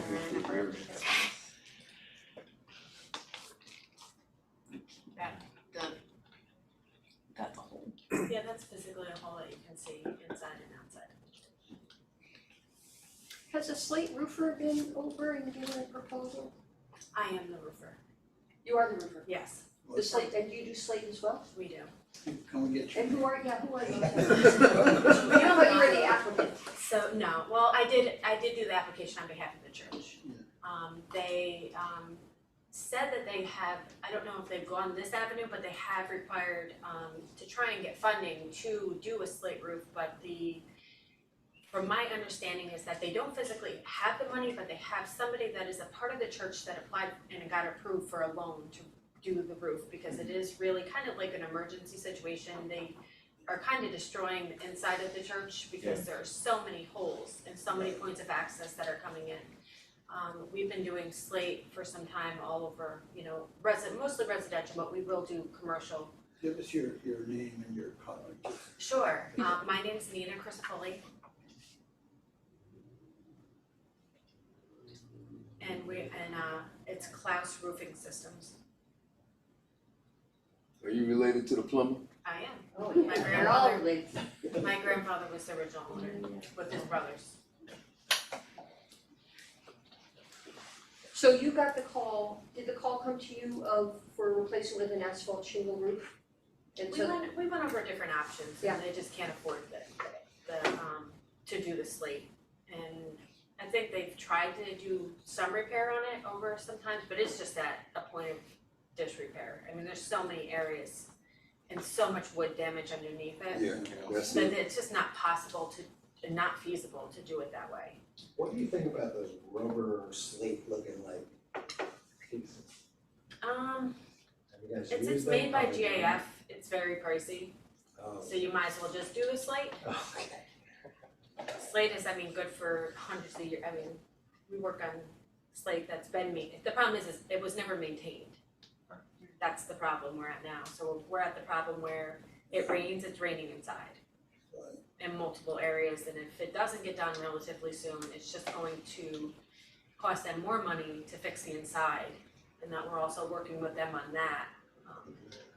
I don't know if that should be tied into one application, They have window problems too. they have a lot of problems. That's why I'm trying to help them out as best I can. The inside of the third floor of the church, the area that they do not use because of the water damage, it's basically built out of like 2x2 ceiling tiles. And then a mixture of the aluminum tiles that you see at Home Depot. I don't know, obviously they're probably constructed differently from when they were, and they're just painted. So I don't know, the best option, I guess, would probably be to do section by section and do sheetrock, but I told them that I wouldn't really consider doing any interior work until we resolved and see what the cost was gonna be for the exterior, because it's just spinning your wheels, honestly, if you don't fix the problem. where are the worst, if you were able to or needed to only do the key areas, where are the worst situations, on all the valleys? Everywhere. The bell tower is dilapidated, the valleys are dilapidated, the edge, the eaves of the roof are dilapidated. They're just missing so much, and the wood behind it is actually slat wood. And it's very thin, and that's deteriorated, and you could literally, if you go inside the church and look at the areas that have been destroyed and basically have fallen down from the roof leaking, you just see tiny old-fashioned like thin pieces of wood. Like lattice. Yeah, basically, and it's, I mean, it's just very thin, it's nothing compared to like a piece of the plywood that we use for roofing. So, I mean, it's just, the whole roof just kind of looks like that. So the whole roof needs replacing, It needs all to come off. all the slate, Something like that cost. new floorboard, new A roof lot of boards carpet. put up. Yeah. Probably around 100 to 120,000 to remove, and just because there's gonna have to be road blockages, there's going to have to be equipment, there's gonna have to be lifts, there's gonna be It's really steep roof. Yeah, the steep, yeah. The pitch of the roof is a huge factor in doing this, harnesses and, large crews, Do they have asphalt that simulates slate? I gave her some samples. There is like a multicolor IKO shingle that is a variation of the grays that they did pick out because it was similar to the roof that they had. Which is right there, they picked out Castle Gray. These are 50-year warranty shingles.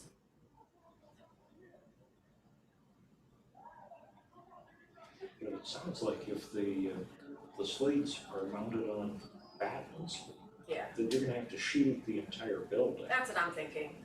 And I told him that, and that's why, with his budgets, that's why I said I wasn't considering, he wanted me to lock in at a price to do the inside and the outside, and I'm not doing that because We're still talking about if you don't have enough money to do the roof, I'm not gonna commit to doing, I know he's gonna need all new plywood. I mean, we're That's a looking lot, at like that's a lot of plywood. that is a lot of plywood. That's expensive. A lot of sheathing. I mean, and they're prepared to pay for it, without going any other avenue if it is in fact approved as a shingle roof.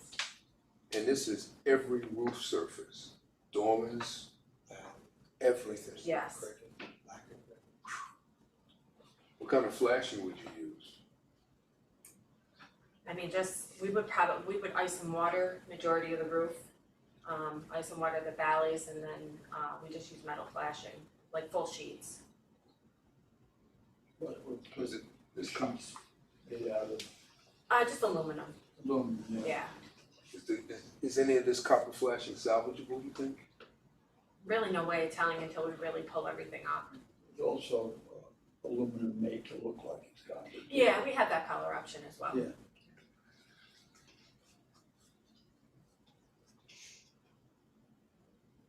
I mean, they just really don't have like a lot of time because this is gonna be like such a huge project and it's really destroying the interior if it continues to go on.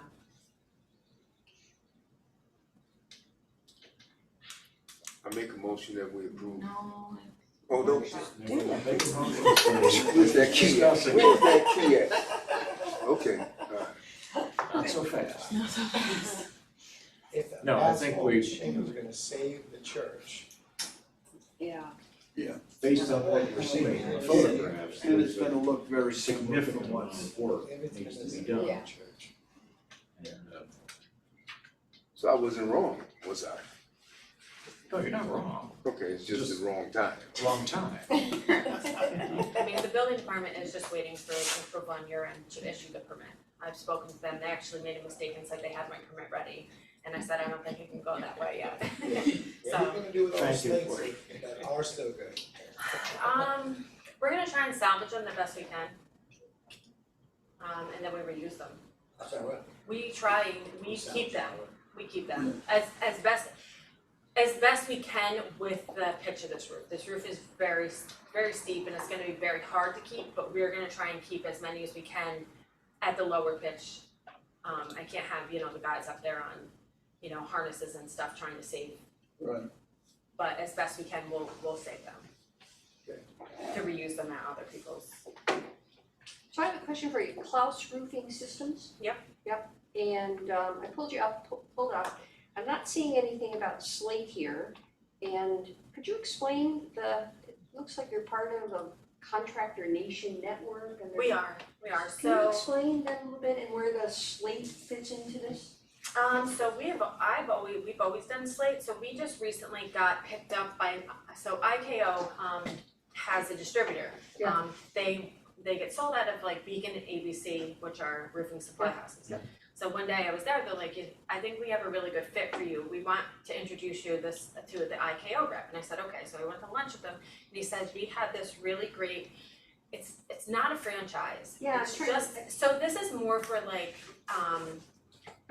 asphalt shingle concept, so slate is completely separate, and we do a ton of metal. From here, basically all over New York State, and not only that, I'm licensed in Florida, Louisiana, New Jersey, and some other areas, all across the United States. But we just use we sell certain systems, so Klaus Roofing System makes their own materials, and I'm only grandfathered in to get that, so any other roofer in the Capital District is not able to get what I could get. So this is like a product like, I guess like Home Depot. Anderson Windows only makes a certain series that Home Depot can sell, like, to make you understand it a little bit easier. So there's certain materials on certain people's roofs that only, the system I sell, I can only get. And it's gonna have my logo on it. And your logo is Klaus Roofing System. Systems, yes, of upstate New York. So how would I find your slate work? Under There the should be a- services, so there's, if you go to services, there's roof replacement and then slate roofing. Oh, okay, so I'll look out there. Yeah, it seemed like an interesting set of relationships Yeah. for the network and, Well, the network is basically an education system of a guy, I mean, there's the whole background on it, I mean, and, we can get into a long-term conversation on it, but, it's just a whole, like, learning system, not only on business, on advertising, so I have this really great advertising company, that works only with us, Contractor Nation, basically for, not franchise, but dealers. And they work really hard for us, and we have like just this whole network of people that work directly with our, I'm not even sure if you've seen, there's a couple other companies that also are associated with us. There's junk luggers, there's basemently systems, yeah, that's what I. there's a whole bunch of different networks, but we're all under the same umbrella that works together. What kind of metal roofing are you doing? You doing copper roof? We work with ASP, which is a local company that does a lot of manufacturing. We're actually in the process of buying our own metal machine to make our own metal. But we get our metal locally here. They're out of Scotia. Interesting. So what do we do now? We'll put this forward for to the hearing, which will be July 13th. At which point the commission can take action. But I guess, is there any additional information that you would like from them before that meeting? Oh, You generally know what we think, right? Yeah, I won't be able to be here July 13th. I'll be out of away for a work appointment, but I can have somebody else come. Okay. Or if you want to email me, or I can be on virtual if it's at night. yeah, I mean, we can, if you wanted to, or someone couldn't come, we can always set up a Zoom Okay. invite. But yeah, I mean, I guess anybody that has knowledge of the project should probably be here, just in case. And there's no way to vote on it before then, just because of the weather conditions? No, unfortunately, we have to legally notice it, and the way that we go through the step process for this is a workshop and then a hearing, and I will get all the information ready and we'll notice this as soon as possible so that we can guarantee that it'll be on the agenda for the 13th. Okay. All right, sounds good, thank you so much. Thank you. Have a good evening.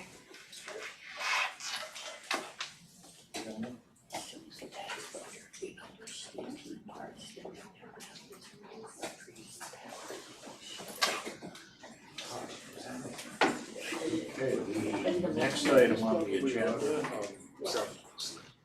Again, That tough stuff. Excuse me, can we please move on to the last item of the agenda? Thank you.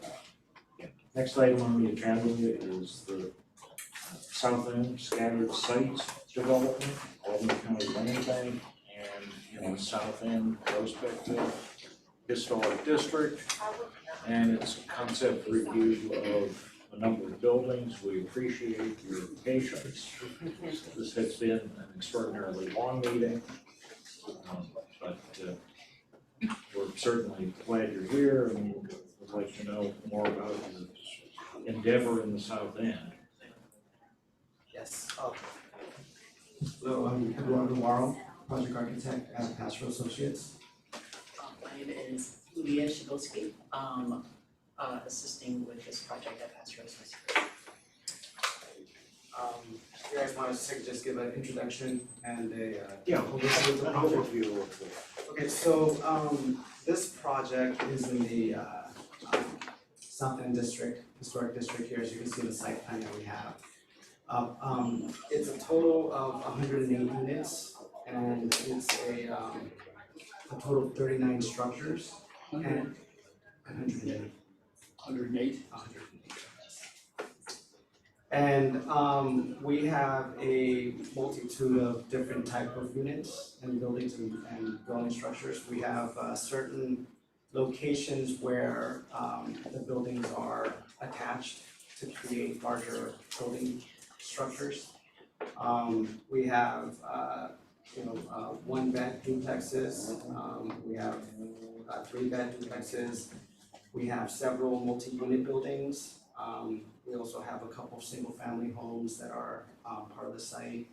And we also have some triplexes, so 3 stories, 2 stories, and some single-family homes that are 2 stories, but it's just one dwelling structure. So if you can just go to the next sheet, next page. These are the site plan, or the floor plans and slash site plans that we have put together, and this one here is on Broad Street. And what we have here is we have a single building that is a 2-story, it's duplex, 1 beds on the left there. And then we have locations where we have a multitude of buildings that are attached. The largest one that we have is the 5 consecutive buildings that you see here on Broad Street between 145 or 137 and 145 on Broad Street.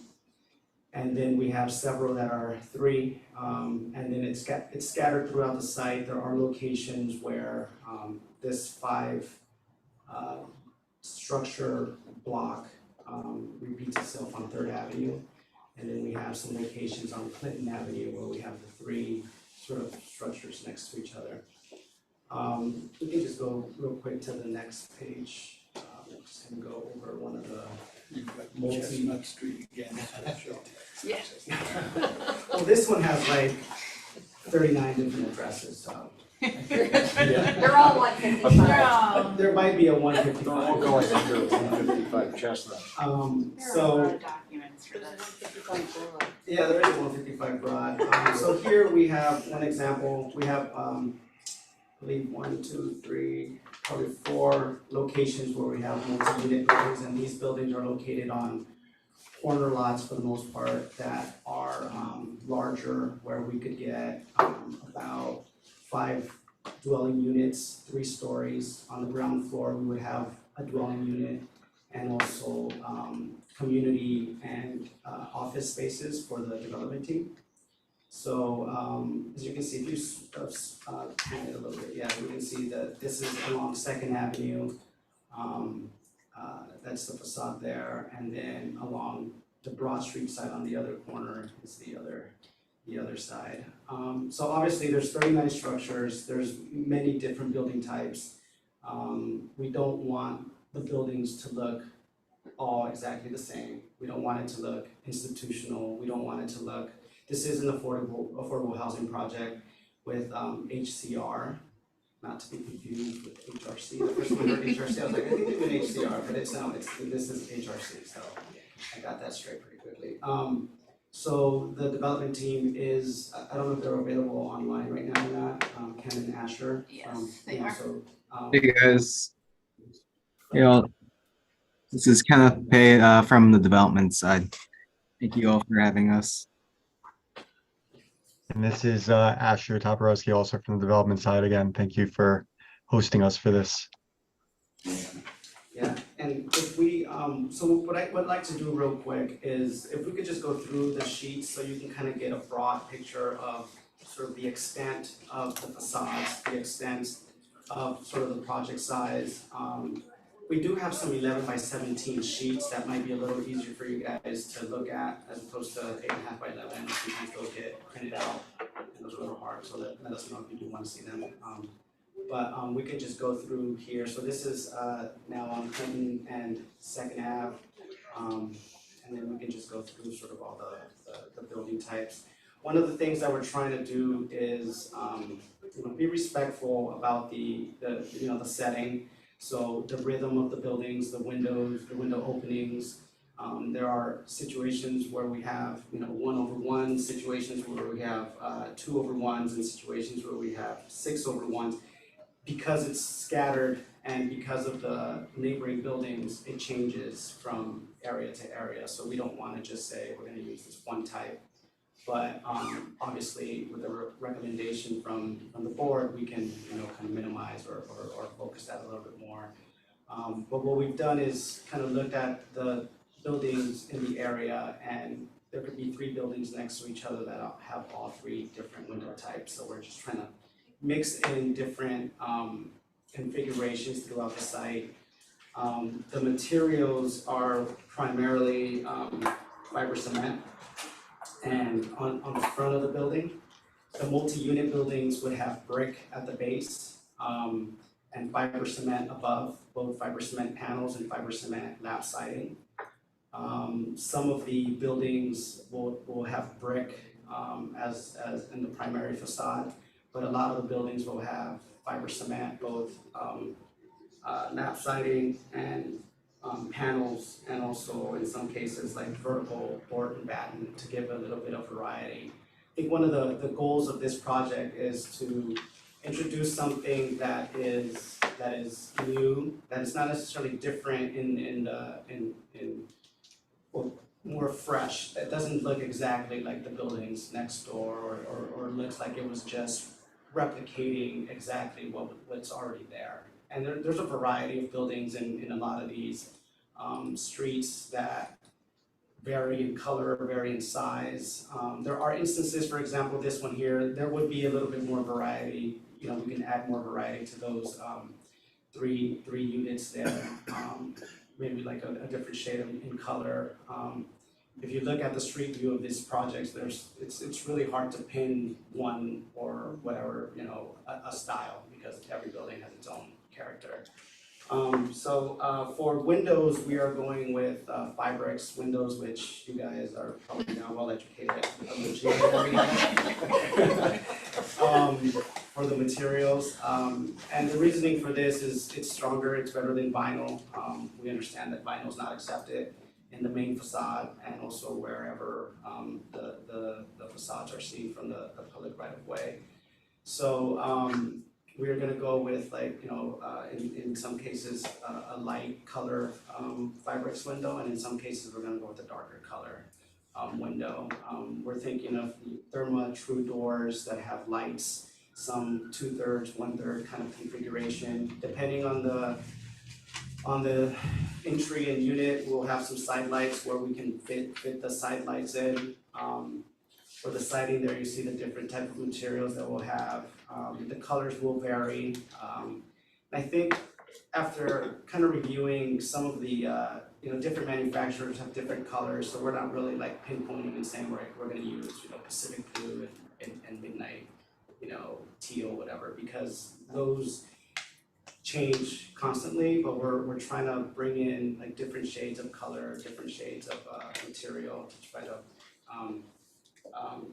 create variety within the site. The cornices, in many cases, we're trying to keep them simple. We're trying to be respectful of the rhythm of the cornices, but don't necessarily want to just replicate old cornices with 5-palm brackets at every single case. So you can see in the elevations that there will be some variation there. And in some cases, right now, what we were thinking is we could probably, in where we have stoops, provide awnings. And one of the first ideas was to have these sort of metal awnings that could kind of go with a little bit of the more modern look, but that's, you know, up for discussion as well, and just kind of seeing what you guys think. So, if you want, Erin, we can just go back to the elevations and, just kind of skip through those real quick. Is there any commercial? Yeah, so, there, not sure, we could talk, you know, the ownership group would chime in. There has been some, potential for commercial spaces, maybe some retail spaces in some of the multi-unit buildings. We're creating and we're allowing a more like, kind of, like you can see there in that building on the windows are a little larger, more storefront windows. So if they are offices for the, you know, leasing agency or if we're providing, you know, it's something that is community-based, depending on, as this program grows, it could be, and I don't wanna speak for the development team, but it could be something that where there's a need for the community. So it could be some type of service or some type of thing, and I don't know specifically retail if there is any, I know in speaking with the city, there's been a big loss with pharmacies and different things that, you know, can be placed in there, but those are things that have to be negotiated, you know, with the team. But there will be, the space will be there for potential retail or office spaces in the bottom floor of these multi-unit buildings. We will also be providing community spaces for the residents, common laundry, and also, you know, if there are any like offices for the property managers and stuff like that. And there has been talk of potentially even creating one that's a community space for, you know, it could be for like an after-school thing, so we'd have computer labs and stuff like that, and the one on Second Ave. So, and I think part of what HCR wants, you know, you to do is to provide some of these spaces that are beneficial for the community, and in some cases even for the larger, you know, community, not just the development. So, You know, to echo what Commissioner Pinckney said, I think, you know, integrating commercial into this is an important aspect of vitality and life in the community. Because so often, you know, these become food deserts. It's very difficult to, you know, and when you have limited transportation options, you know, it's a walkable environment that has some commercial really is, you know, adds to the, again, the livability of it and the sustainability of the neighborhood. It also gives employment opportunities for some of the residents, and it gives the opportunity to build some wealth by building businesses. So I think it's something that needs to be strongly considered as a key component of the project. yeah, and I think there are, we do have several multi-unit buildings, including, they're mostly all along in this part of the site along Second Avenue. So there's Second Ave in Tunis, Second Ave in Broad, and then Second Ave in Clinton. And then there's also another multi-unit building that will be on the, I believe on the South Pearl area. So there are, you know, locations where we are kind of providing the space right now for that potential, but nothing definitely. And there's sort of corridors that are Yeah. appropriate for that kind of. And the Second Ave is right next to a lot of the parking, so a lot of these multi-unit buildings, we're working with the city to not have to create just parking lots for these, and then be able to use street parking and also the bus stops for people to be able to, you know, there's several that are like right on a bus stop. And the one on, I believe, Second Ave in Clinton is like right in front of a bus stop, so you know, we're trying to provide good housing, quality housing. We're trying to be respectful of the scale. Currently, we are, you know, we're showing basements, and that has a lot to do with the fact that in many cases, these are very steep sites where it could be like a 10-foot difference between the front of the building and the back of the building. So it just, there's it's almost like a site-by-site study to see, you know, the grading of each one. And you know, for example, in this one here along Second Ave in the south elevation, you know, we understand that a lot of these houses that are there, or the buildings that are there now, have these little bay window or bays that stick out above the entrances. So we're trying to introduce something that's, you know, similar but not exactly a replica, you know, so that's basically it, and as you can go through the development. You can see. One of the things, we did a lot of this back in the eighties. And they would build on a very steep hill. And then the principal entrance would be on the highest part of the hill.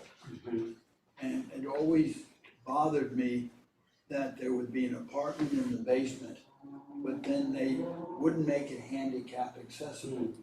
I think it's especially easy to do walk-in entrances for basement apartments on hills, because everybody's, got number one, et cetera, you could even have, I don't see any home ownership in here. No, this is not, this development team does have an ownership program or ownership development nearby, but this one's specifically rentals. And we are working with the HCR in terms of visitability and accessibility and creating accessible units throughout the site.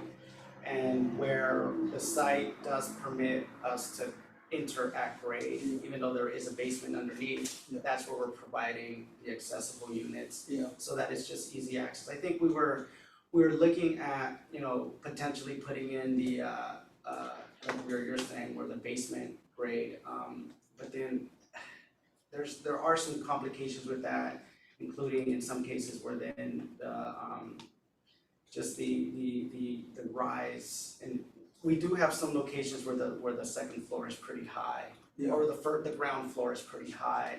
But I think we were looking at one where if it went even higher, then it just gets extremely complicated with the stairs to get to that ground floor unit. So what we decided was we'll put all the accessible units and walk-ups at locations like you can see there on 85 through 89 Broad that are at grade where we can get that. And then the multi-unit buildings will all have at least one ground floor accessible unit.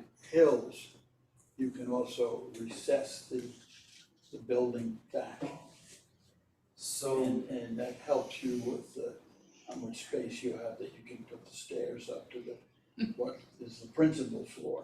Yeah, so that's. Except where we have to, build to the property line. Yeah, so where there's this, it's like a Rubik's Cube, right? Like what you're saying, you have one thing and then you create another problem, so then you need a variance. So I think we're looking at that. We're also looking at locations where the building that was previously there was set back. And then we have instances where there are buildings that are, the building to the right is 4 feet back and the building to the left is at the property line. So I guess you have to do the average, right? But so I think one of the first things we want to do is just really get sort of a visual out to you guys to see both scale, materials. Color is a bit more, not as, those will change, and obviously it does make a difference in the visuals, but we're gonna be working with the manufacturers, standard colors for the most part. We're not trying to customize things, as much as possible, but trying to keep different variety of, lap siding, vertical siding, panels, just to give, it a fresh look that looks interesting and not something that was just put in there in 1980. I have a few questions for you. It's really exciting, very exciting project, I think. First, have you, you're in Rochester? Mm-hmm. Have you done any similar projects, not identical of course, but kind of similar affordable housing that the photographs would be useful for us to? Not specifically to the row houses or to that type of district. We've done infill, scattered site townhouses, but it's a little bit more like urban suburban. We're here. So not quite with. No, we don't have, interestingly enough, we don't have this type of neighborhoods too No, you much don't in Rochester, No. no. Not So this is more like, Philadelphia, Boston, like when I saw these, I was like, oh wow, it reminds me a lot of like, Brooklyn. Right. Yeah. Philly, DC, kind of that type of row houses. So this is relatively, for us, we've done many HCR projects and scatter site projects, but this specific is to here. We're like the last of the eastern cities. Yeah. Or the first of the Westerners. So that's one question. The other question is, you referenced that historically there was kind of play between the street wall and some of the buildings were set further back. Yeah, and. Do you have that as part of early maps? I don't have that in front of me now, but there are certain buildings, and I don't know if you can go on Google Street View on like 129 Broad Street. Yeah. I don't know if you can bring it up, and then you just go back to see later dates, and you'll see how far back that building was pushed back. So my question for Aaron is, so yes to the street wall, but if we knew that there was a different street pattern and an earlier building no longer there was set, say, 6 or 8 feet back, would there be, is there a possibility to discuss the setting back of a building to match a earlier structure on the site? Actually doesn't quite read like It'd be that. interesting to go for like a Sanborn. then. Yeah. And look and see. Yeah. Yeah, and I think for us is right now, we're locating them sort of,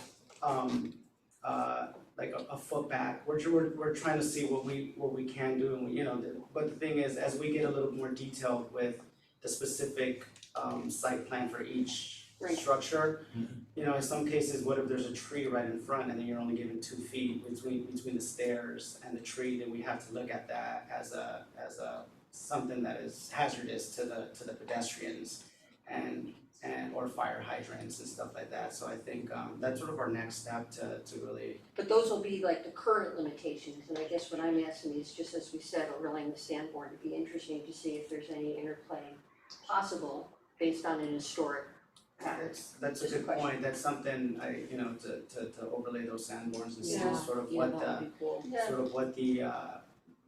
of what the setback was, or what the pattern and rhythm was before, and it might be something, and it was done for a reason, because of the steepness of those hills, because of the narrowness of the sidewalks, The third, 2 more things I think. The third is that I very much appreciate the use of different materials, and you're communicating the intent to have these be read as largely distinct structures, but so that's great. I wouldn't necessarily steer away from canopies that you thought were gonna be too modern, because I think that the idea of taking this essential form and bringing it forward, which you spoke of much more articulately than I am, that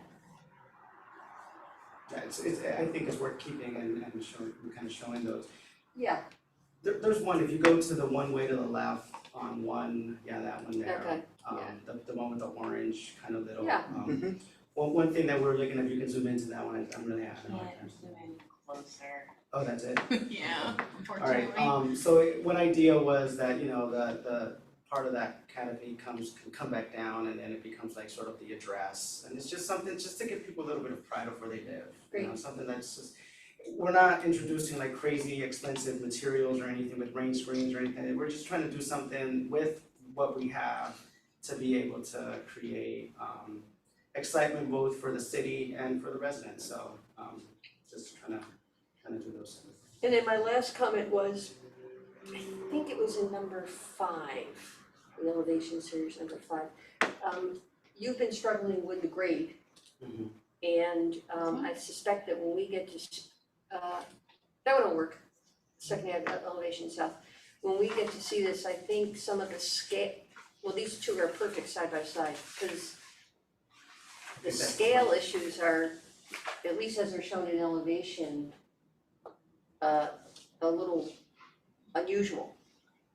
So I think when we're ready to kind of be further engaged, it would be useful to look at the different areas within the south end where these are proposed, because in some cases, you've got smaller buildings with smaller floor to ceiling heights, Yeah. where what you've shown fit perfect. I see what you're saying with the And then in other places, so for example, on the number 2, Second Ave elevation south, the furthest to the right, that guy gets really small. I don't know what's on the other side. Yeah, and the reasoning for that is, so these lots, and it's one thing where, I think the rhythm there is that they're attached, you know, the houses are attached and they're two stories with a basement. Which is something that we can look into, but the issue here is that because these lots are pretty narrow and we wanna be able to have access to the backyards, at least one side has to be the 3.5 foot setback, so then they get pretty small. Because they are single family homes, we're just keeping them at 2 stories.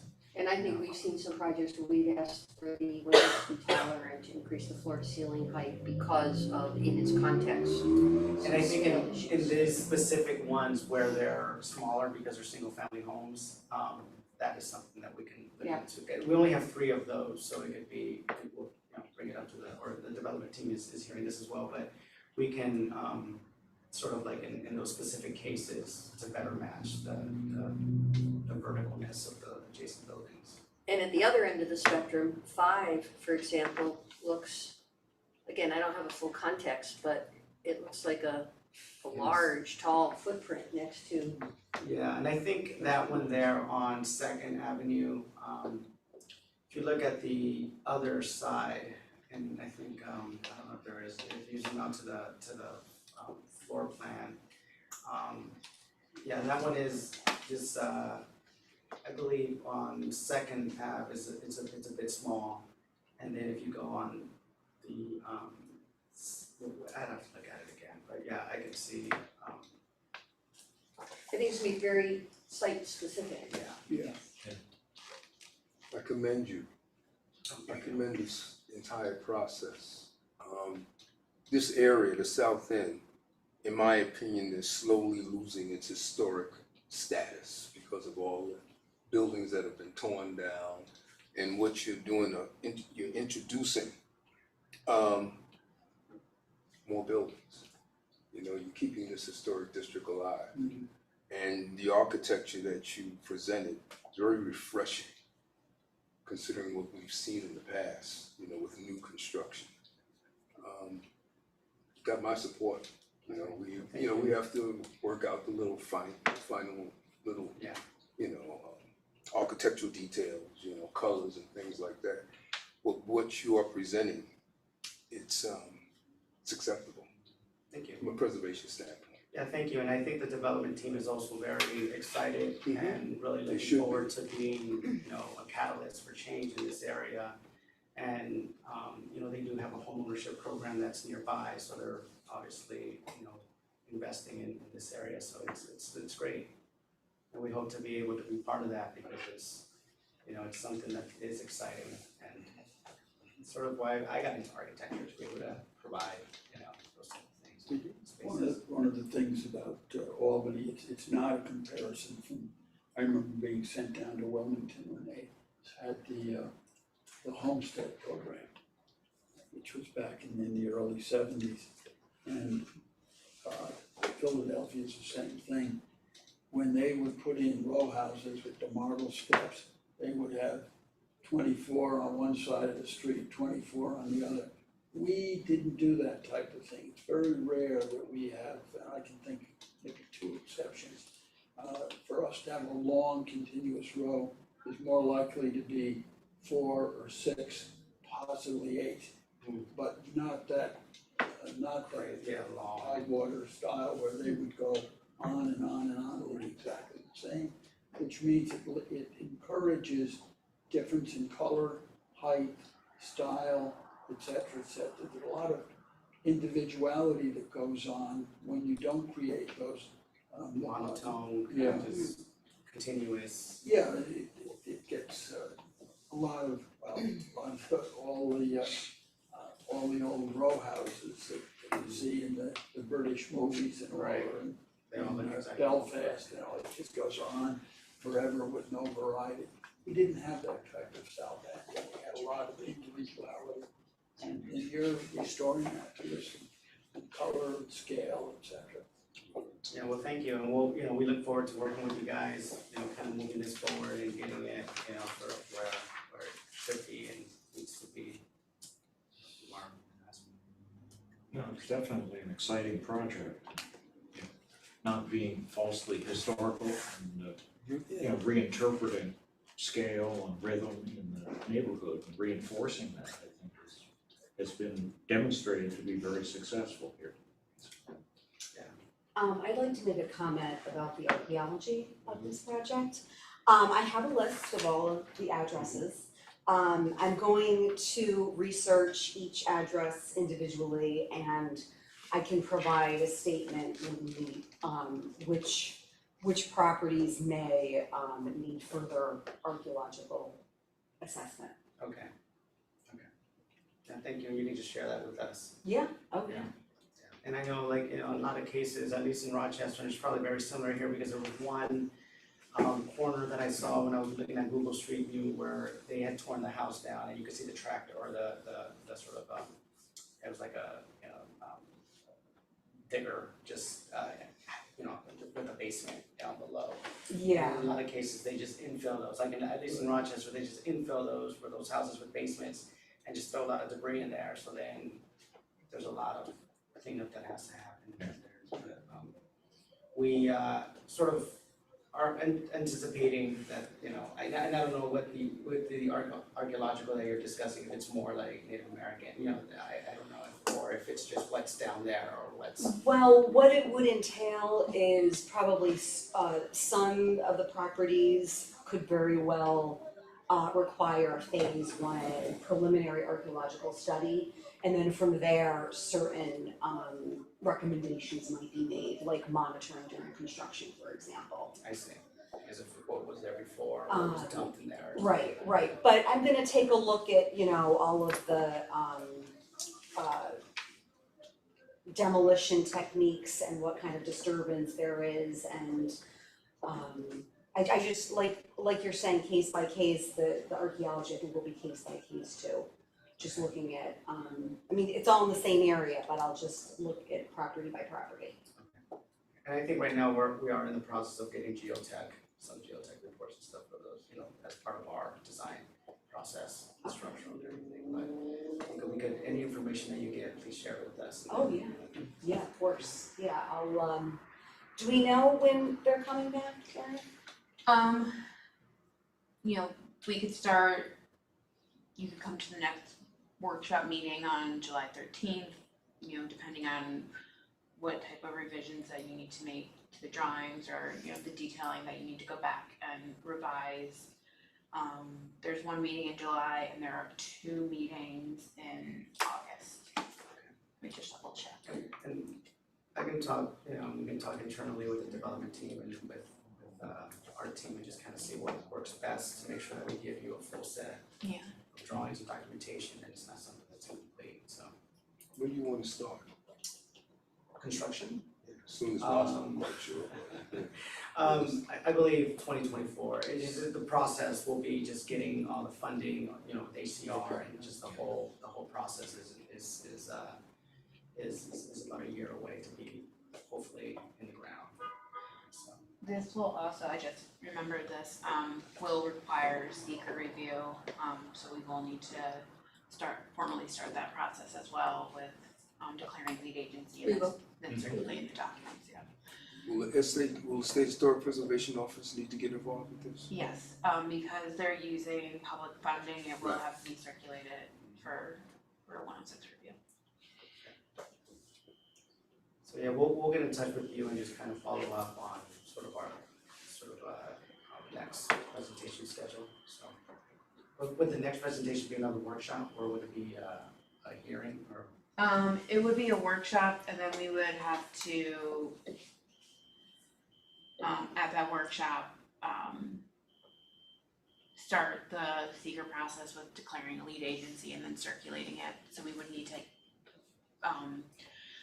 before we could put it forth for action, we would need to have it out to all the involved agencies for comments and consent before we could take action. Our civil team, hold on one second, and I don't know if Ken, you're on the line, if Zena had sent out an email about the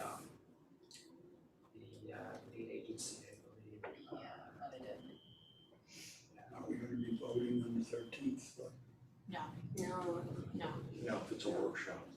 Okay, so it says, Let's talk for our Clinton Avenue house that, church that needs a new. no, No. this project will not go for a vote, the Clinton Avenue will go for a vote, Oh, we'll yeah. have it Okay, put as a workshop. Because they've already been, Correct.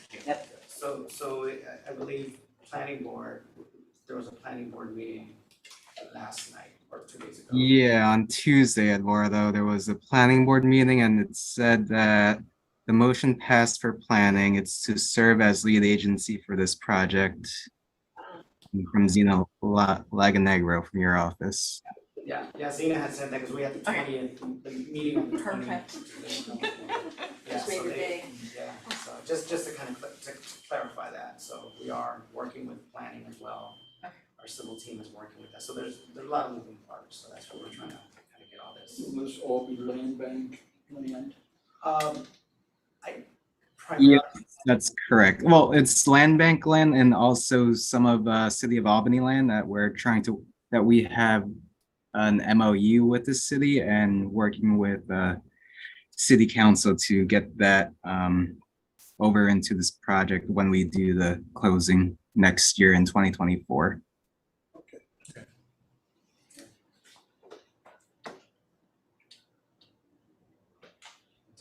thank you, appreciate your comments and look forward to working with you guys. thank you. Yeah. Appreciate your interest. Thank you guys, I'm glad you're still awake. Thank you all. Great job, Eduardo and Leah. This was the best part of the evening. You made it back. Save the best for last. Yes, exactly. Yeah, well, appreciate it. Erin did that on purpose, she knew it would be. I'm on the zoning board of appeals in the city of Rochester, so sometimes we have some meetings and it's like, ooh. But it's nice that you guys have a hearing and then you vote right away, because we'll have a hearing and then go through and then go to deliberation upstairs and all that stuff, so I appreciate it, thank you. Thank you. Thank you. Thank you. Thank you, everyone. Motion to adjourn, unless Aaron makes us stay here longer. No. Actually, I have a question before we adjourn.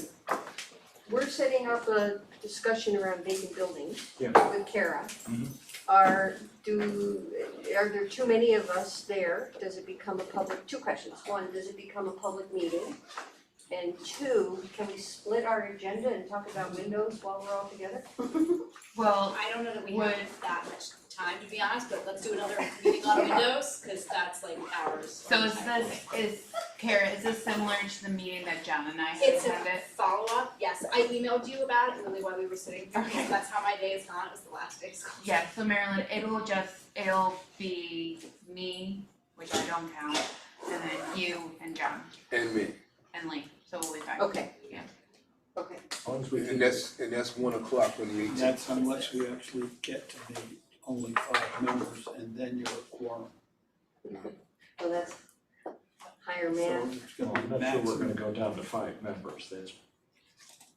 Oh, that's what's being proposed in the that- common council. It's not 5 members, it's It's 7. seven. It's 7. It's 7. So we Allowing 4 to become a quorum. correct, so we would be reducing the membership from 9. We've Okay. had those, we've always had the one open position since,